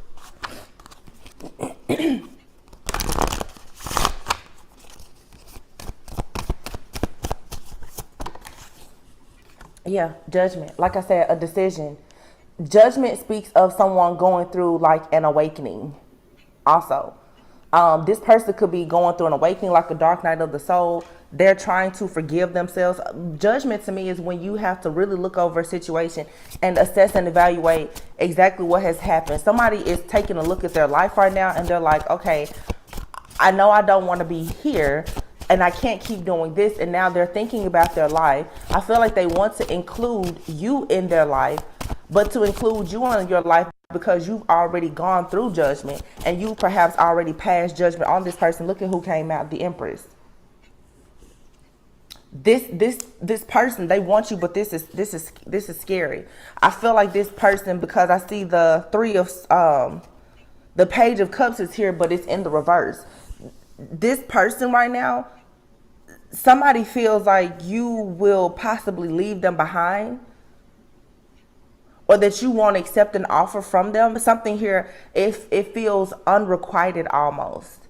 And it's because you're in this divine feminine energy and they're in an energy of awakening. So there's, this person is getting on the journey that you're already on. So, you know, if this is like, of course, if you're a divine feminine, if you're a woman, this is a man, this person feels a little bit of intimidation because you already have a certain level of self-awareness that they're just now coming into. And this person right now is with the Two of Pentacles. They're feeling a little bit bogged down with life. Like this person is waiting on things to balance out. But if you're divine feminine, you don't carry the energy of waiting. You know how to be patient, but you're not going to wait. Okay. So here we have the Ace of Swords, but it's in the reverse. So Death and Ace of Swords is here. Like I said, someone here has cloudy judgment. The way that they communicate is wrong. Okay. But they have to go through this themselves. And here is the Death card, but it's in the reverse. And the Death card in the reverse, this is an internal change. I just said before, metamorphosis is what I heard when I saw the Death card. It's not just an ending. Like, this is someone who is in the process right now of purging. So let me, Four of Cups. You guys right now, you're dealing with someone, if this is not you, this person is going through a dark night of the soul. With Death card, Four of Cups being here, the Death card and the Ace of Swords are both in the reverse. So the Ace of Swords in the reverse, for some of you, this person, they could be lashing out. This person is going through a purging process right now. Okay, so they have a lot of different things on their mind. They're upset because they're in a space in their life right now where they're juggling. Things are not clear to them, but they have this divine feminine around them. So naturally, this person really wants divine feminine, but God is saying you're going to have to work for divine feminine. I'm not just, I let you cross paths with divine feminine, but no, I'm not going to award divine feminine to you just because you want divine feminine. You have to actually work for her. And this has this person, it's like they're up for the challenge, but they really don't know what to do. I mean, your energy is so strong. Like this person, they have to be able to come towards you and offer you everything, a foundation, commitment, marriage, stability. Like this is what they have to be able to offer. It's what they want to offer. And it looks like they may actually put in the work to doing it. I just don't know if it'll be, I don't know if this will be you and this person, or if they will go through this metamorphosis and, you know, honestly, you and this person go separate ways, because they're going through a metamorphosis right now, and it is going to take some time. But I mean, you have the Four of Wands, the Two of Cups, and the Lovers here. There is no doubt that like you and this person, I feel, have manifested one another. But it's something, I guess, the timing and the situation that one of you or both of you are in at this time. Yeah, self-worth. This person is learning a lesson about self-worth. This person is learning lessons that you've already learned. And they can't manipulate you because you're already in the energy of divine feminine. But this is the Nine of Pentacles, but it's in the reverse. So this person is upset because, like I saw before, this Three of Pentacles. This person here has been working without really knowing their own worth and value. They've been putting all of this work, and they still, like, they haven't even been getting really paid for what they're doing. They're not really growing. There's no advancement. Like, they're not secure or stable in whatever it is that they're doing, and it's because they don't have an understanding of self-worth. Excuse me. I'm sneezing in my throat. So sneezing usually is about purging. This person is purging. It's like God is taking them through a situation where they're seeing, like, okay, the reason why I'm here is because of this. And you know, her readings always be fire. I don't care what I'm podcasting. When she drop a reading, y'all already know I'm gonna go ahead and play that there. And see, and it's the same way with me.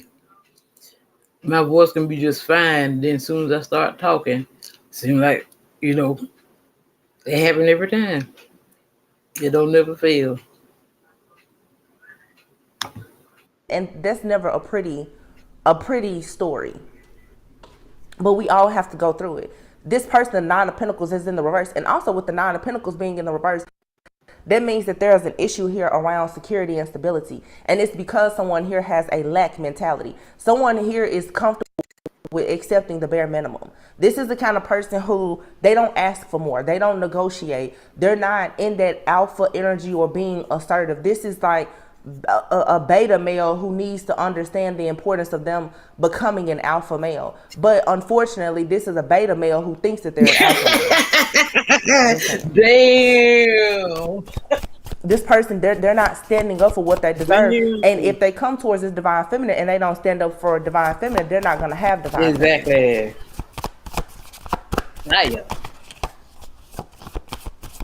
Yeah, look. Nine of Wands. That, of course, is being overwhelmed. That's that wounded warrior energy. That's when you feel like everything is just out of control, and you know that you have to keep pushing forward. But the moon is here. This person is gonna have to get a hold of what's in their subconscious mind. Their intuition is blocked. Like they're falling for schemes and scams and scandals because they're so deeply rooted in this lack mentality that's causing more instability for themselves. Damn. Because I'm telling you, this is the kind of person who not awakened. They lack awareness. This is someone who feels like they have everything figured out and they haven't even scratched the surface of something. For some, this could be like a teenage child or a young adult. Damn. That's in your family. For some of you, this is like a potential lover. Who? Who just hasn't actually gone through a spiritual transformation yet. This person They ain't got time for that. Is living in an illusion where they're overwhelmed, they're juggling, they're in this page like All energy, the but I feel like they years. truly want to be seen like they're a king or a queen, an That empress or an part. emperor, And and they ain't shit. they're missing opportunities. Like they're not motivated. This person could be depressed. Damn. Yeah. Nine of Swords. But this Nine of Swords is in the reverse. So if the Nine of Swords is in the reverse, that means that eventually they will see the light. They will come out of this stress, fear, and anxiety-like energy. Yeah, because that Nine of Swords. Five of Cups here. That's all sleepless nights. All up in your head. This person is just in a dark night of the soul. Five of Cups, like they're crying over a lot of spilled milk right now. Water on your bread. The biggest problem with this situation is this person does not realize that this is what they're doing. Fucking their own self. Eight of Cups. They're going to eventually get to a place of letting go of what doesn't serve them. But this person, you're going to have to allow them to become sick and tired of truly being sick and tired. This dark night of the soul is going to be soul crushing. And it's here so that they go through this ego death because the King of Pentacles is in the reverse. So the King of Pentacles in the reverse, this person right now, they don't have a lot, but they're greedy. They're greedy, they're possessive, they're perhaps at times disloyal.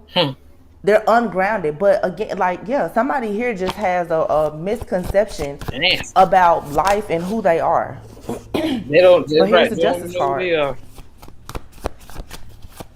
They're gonna soon see that the way that they're thinking and living, there's consequences for it. This person is learning a very tough lesson right now. Ain't got time for no patience. Because the Four of Swords is in the reverse. So this is saying if the Four of Swords is in the reverse, that means that someone is completely stagnant. They're stuck. They're restless. Like they're exhausted and completely burnt out. Four of Swords upright is like someone healing. This person is just burnt out. And I feel like, yeah, if there is some type of justice here. This person has done something. This is karma, and it's a major life lesson for them. Now, here's the King of Cups showing up. Is this King of Cups? I don't know if this King of Cups is the same person or a new person. But the King of Cups will go with the Queen of Cups. So you will have your match. The King of Cups came out in the upright. And this is someone who is emotionally available, emotionally intelligent. They're not crying over spilled milk. They don't come into your life with a bunch of drama. That's the Emperor. You know, their head and their heart is in balance. Queen of Wands. Ooh. What is this? Six of Pentacles. Damn. But the Six of Pentacles is in the reverse. Ooh. Huh. The King of Cups is here with the Queen of Wands. I think that this is this third party situation. Exactly. Here. I think that this is a backstory. Somebody here. There's a lot of people here.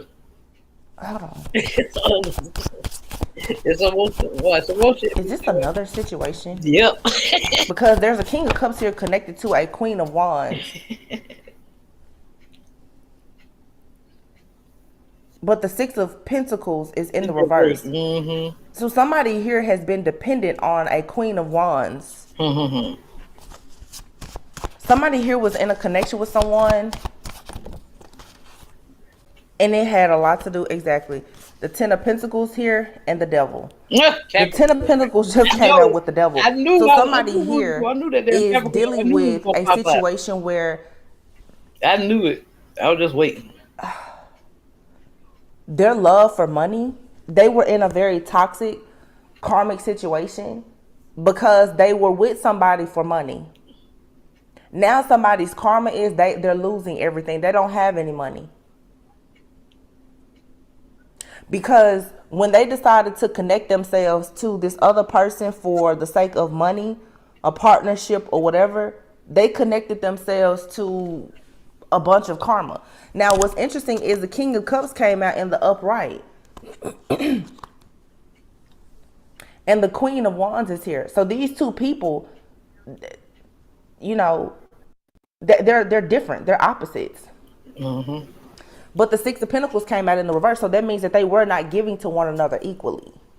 I feel like this is a backstory. And then here I have the Two of Swords, but in the reverse. The Two of Swords in the reverse is saying, stop, don't cross. Don't go any further here. There were clear signs that somebody here should have avoided a situation, but the money looks good. Or this Queen of Wands, this person, this feminine energy here looked very sexy, confident. You know, Queen of Wands is a powerful manifester. This person was advised spiritually not to move forward. So what you guys are dealing with now is this is a masculine who's in your energy or possibly, like I said, interested in you. But this person is going through karma because they got themselves in a situation with this Queen of Wands who they thought was, like I said, very like sexy, confident. This Queen of Wands is probably someone who's a very powerful manifestor, especially when it comes to financial abundance. This person could have the Ten of Pentacles. I feel like this is someone here who had money. They could have a family who has money. So this masculine thought that they would get into this family or this relationship and that, you know, they somehow will plug themselves into a more privileged life. Right. Exactly. But this was a toxic situation. I've been feeling This person knew better because here you have the Two of Swords in the reverse. So this person, this is the reason why this person now is struggling with making decisions, because when they went and they made a decision the last time, looking at someone who seems to have it all together, that part, judging a book, it pretty much has now destroyed their life, but it's because they only looked at the surface. Well, now they have a divine feminine here, and divine feminine's life looks well, like it's put together, but this person is afraid. So somebody here, their life with a karmic has traumatized them. But they have to take accountability. See, I really don't need the cards. I already be knowing this shit. Like I say, I listen to these readings for the 95% out of the time. When I play these readings, I'm listening to them for the first time when I'm sharing them with y'all. When I drop the links, and I encourage y'all to go subscribe to these readers. But I already be knowing. They just be confirming shit I already be knowing. I just already be feeling that shit. See? You see what I'm already telling you what's going on before she even said. Y'all gonna learn. You're in the clouds. I done told y'all. For the fact that they got themselves involved in this situation for the wrong reasons. Now they have another offer that's being presented, which is a divine feminine, and it looks like they're afraid to take it. They're afraid to really put the work in for it because I feel in their subconscious mind, they are afraid that they're going to be hurt again. Yep, exactly. That's why this person has to go through the dark night of the soul to learn. Exactly what it is. You have to look beneath the surface. Yeah. All that glitters isn't gold. Yeah, this person thought this Queen of Wands was going to be their end all be all and a ticket to a privileged life. And they found out later on that they were actually sleeping with the enemy. They were sleeping with the devil. Or this person's family is very toxic. Yeah. This person, the Hierophant, is in the reverse.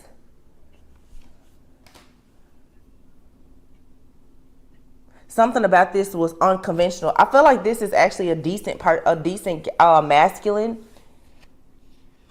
It feels like this masculine has actually, I'm hearing emasculated. Damn. This King of Cups with this Queen of Wands, they've been emasculated in another situation. I do feel like this Queen of Wands possibly was like the breadwinner with this masculine. It's not that they don't have the potential to be this emperor-like energy, but they were looking for an easy way out. So that's the reason why. Yeah, here's the Seven of Swords. They wanted to end some type of, I don't know, suffering that they were already dealing with, and they felt like this Queen of Wands was their ticket out. This person is going through karma now.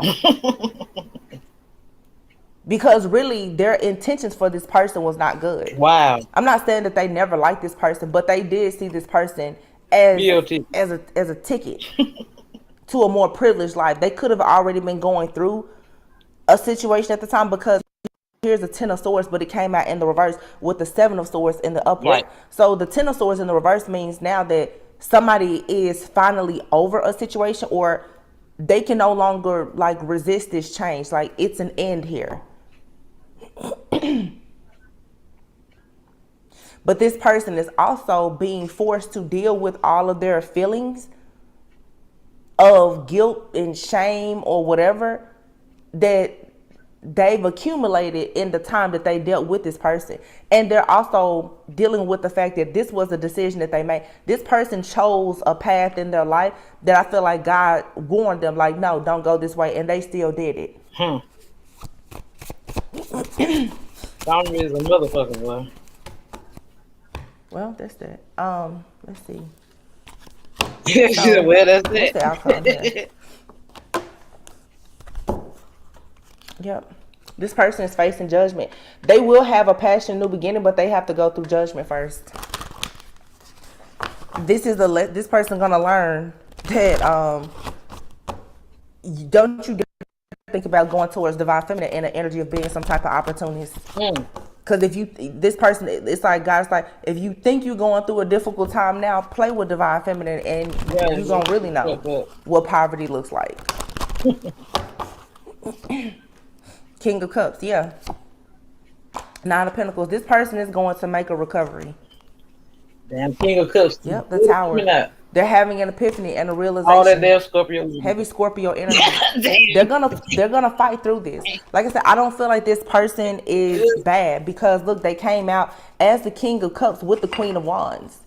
It's not that they're a bad person, but they got involved in a connection with the Queen of Wands for the wrong reasons. They went against their own better judgment. And yeah, like we all have to pay our karmic debts. This person will be able to push through and get to a better place. And I do feel like eventually they probably will make you an offer, or they'll be in a position to make someone an offer. But the King of Cups is here with the 9 of Pentacles. Their heart has to be right in order for them to be here, because you're already the 9 of Pentacles.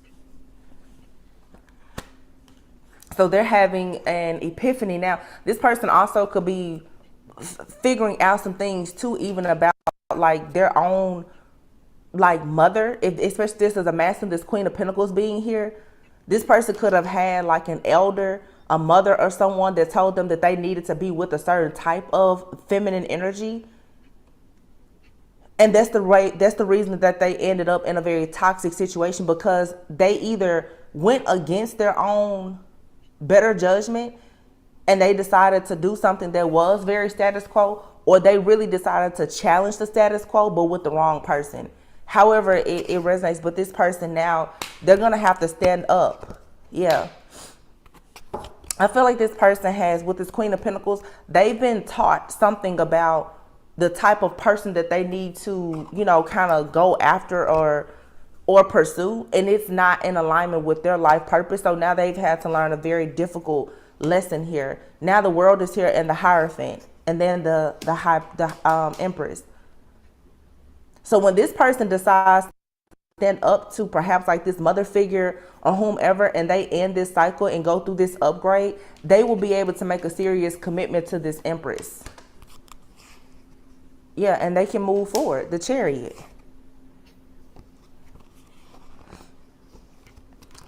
And this person is gonna have to leave this Queen of Wands out in the cold for good.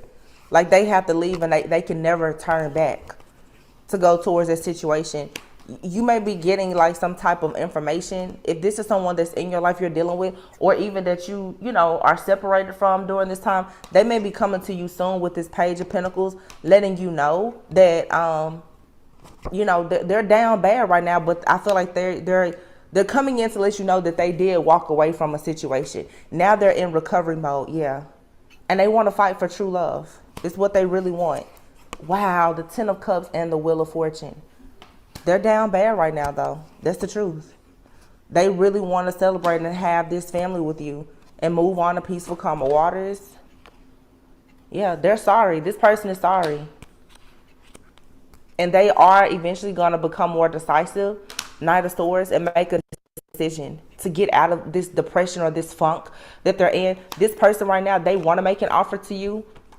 They want you to accept their offer too.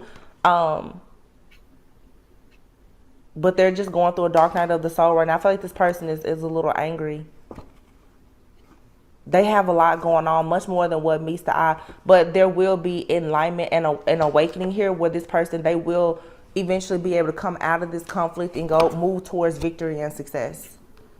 It is going to happen. Now, it's totally up to you. If you're the divine feminine listening, if you choose to like wait on, I don't think, if something is meant to be, it'll be. You don't have to wait on this person. I feel like you should live your life. But for some of you, there is an opportunity for you and this person to come together. But they have to heal their own family issues and go through this dark night of the soul right now. And I mean, we've all been there, you know. This person, it seems like they do have good intentions. The Ten of Swords, yeah. I feel like this person, they've been, like they've hit rock bottom. They're dealing with a lot of endings and bad luck. And you're in this energy right now of being content, happy. You're satisfied with life. Your wishes are being fulfilled. Okay? The Star is here. Justice. Yeah, this is going to be a really good outcome. Especially for divine feminine. All of these cards, it's a feminine energy. Divine feminine, whether you decide to be with this person in the future or someone else, your future is very much secured. Like, it doesn't matter. You're only going to be with the person that God has for you. You may be at a crossroads because you may have a choice between more than one person. Yeah, the Wheel of Fortune. And here's the Hierophant and the Ten of Wands. So you have 10-10 here. The Ten of Swords and the Ten of Wands. So this is like someone feeling backstabbed and betrayed, like they're hitting rock bottom. They're experiencing all of this bad luck, but it's like you still are keeping the faith. Like, yeah, I can keep moving. You know, you're burnt out, but eventually you're going to receive the wish fulfillment and the help. Everything is going to be balanced out with the Temperance. Wow. So beautiful. This is this is going to for sure work out. Yeah, Ten of Cups. You can't make it up. The Knight of Cups. This person is coming in. What's that? The Knight of Cups and the Devil. This Devil, to me though, I feel like this person, they are like obsessed with you and the idea of the two of you being together. The Two of Pentacles, yeah. But they're juggling in life right now. Page of Cups. This person is working on inner child issues, healing. But you have the Ten of Pentacles and the Lovers. So this person is going to choose you. And there should be an opportunity for you guys to come together and have like this windfall of abundance. But this person has to get their heart right first. So you have the Page of Swords, the Three of Wands. Here's the Empress, the Six of Cups, and the King of Wands. Yeah. So this person, they are going to take, this person is a natural born leader, but I feel like they've been emasculated in another situation because they put their own goals and visions to the side to pretty much chase behind somebody that they thought was a divine feminine who was actually a fraud. But this person, they were lacking awareness. They went after what looked good on paper. And if the roles are reversed to my divine feminines, you guys be careful. Don't pick your partner because they just look good on paper. Because all that glitters, it's not always gold, you know. And this is what this is. This is somebody trying to thinking that they have a spiritual connection with someone, and it's something that's very just conventional, very surface level. But the Page of Swords with the Three of Wands, someone here is looking now trying to figure out how can there be growth and expansion with this divine feminine. The Six of Cups, you and this person could have been together in a past life. I don't feel like this is someone that you have a lot of history with, okay? But I mean, for some of you, you do. But if this person, whoever this person is, when they enter your life, they're going to be coming in this energy of being an actual leader, a boss. King of Wands, Ten of Pentacles, like they're going to be ready to take charge and build something with the two of you. But again, you know, energy is, everything is energy, and you will always have problems with making money and building things in your life if your heart is not right. This person has to get their heart and their mind together, whoever it is. If you're in the energy of, you know, feeling like you don't want to have love or whatever, you're not going to be able to see the light in a lot of situations. And therefore, this person, I almost dropped some cards. If they're not careful, they will block their own blessings. So right now, they have to change their perspective. Okay? This person may not be able to really offer a lot of like love or intimacy, because right now they're trying to get out of some kind of conflict. This person also walking away from this Queen of Wands, you may not know about it, but there could be some drama in the background too, because clingy is here. This Queen of Wands really may not want to let go of this person. And at times that may have been the reason why they were contemplating, you know, juggling, like should they move away or not. I feel like this person, they know this other person is a good for them, but there were certain benefits to being with that person. But you have here fresh starts and twin flame. It's a divine connection. If y'all want to finish hearing the rest of that, y'all can go over there, subscribe to her link in the chat. It's gonna roll out for a second or two. Why it don't stop raining a little bit. So I got my hat on. As always, my loves, go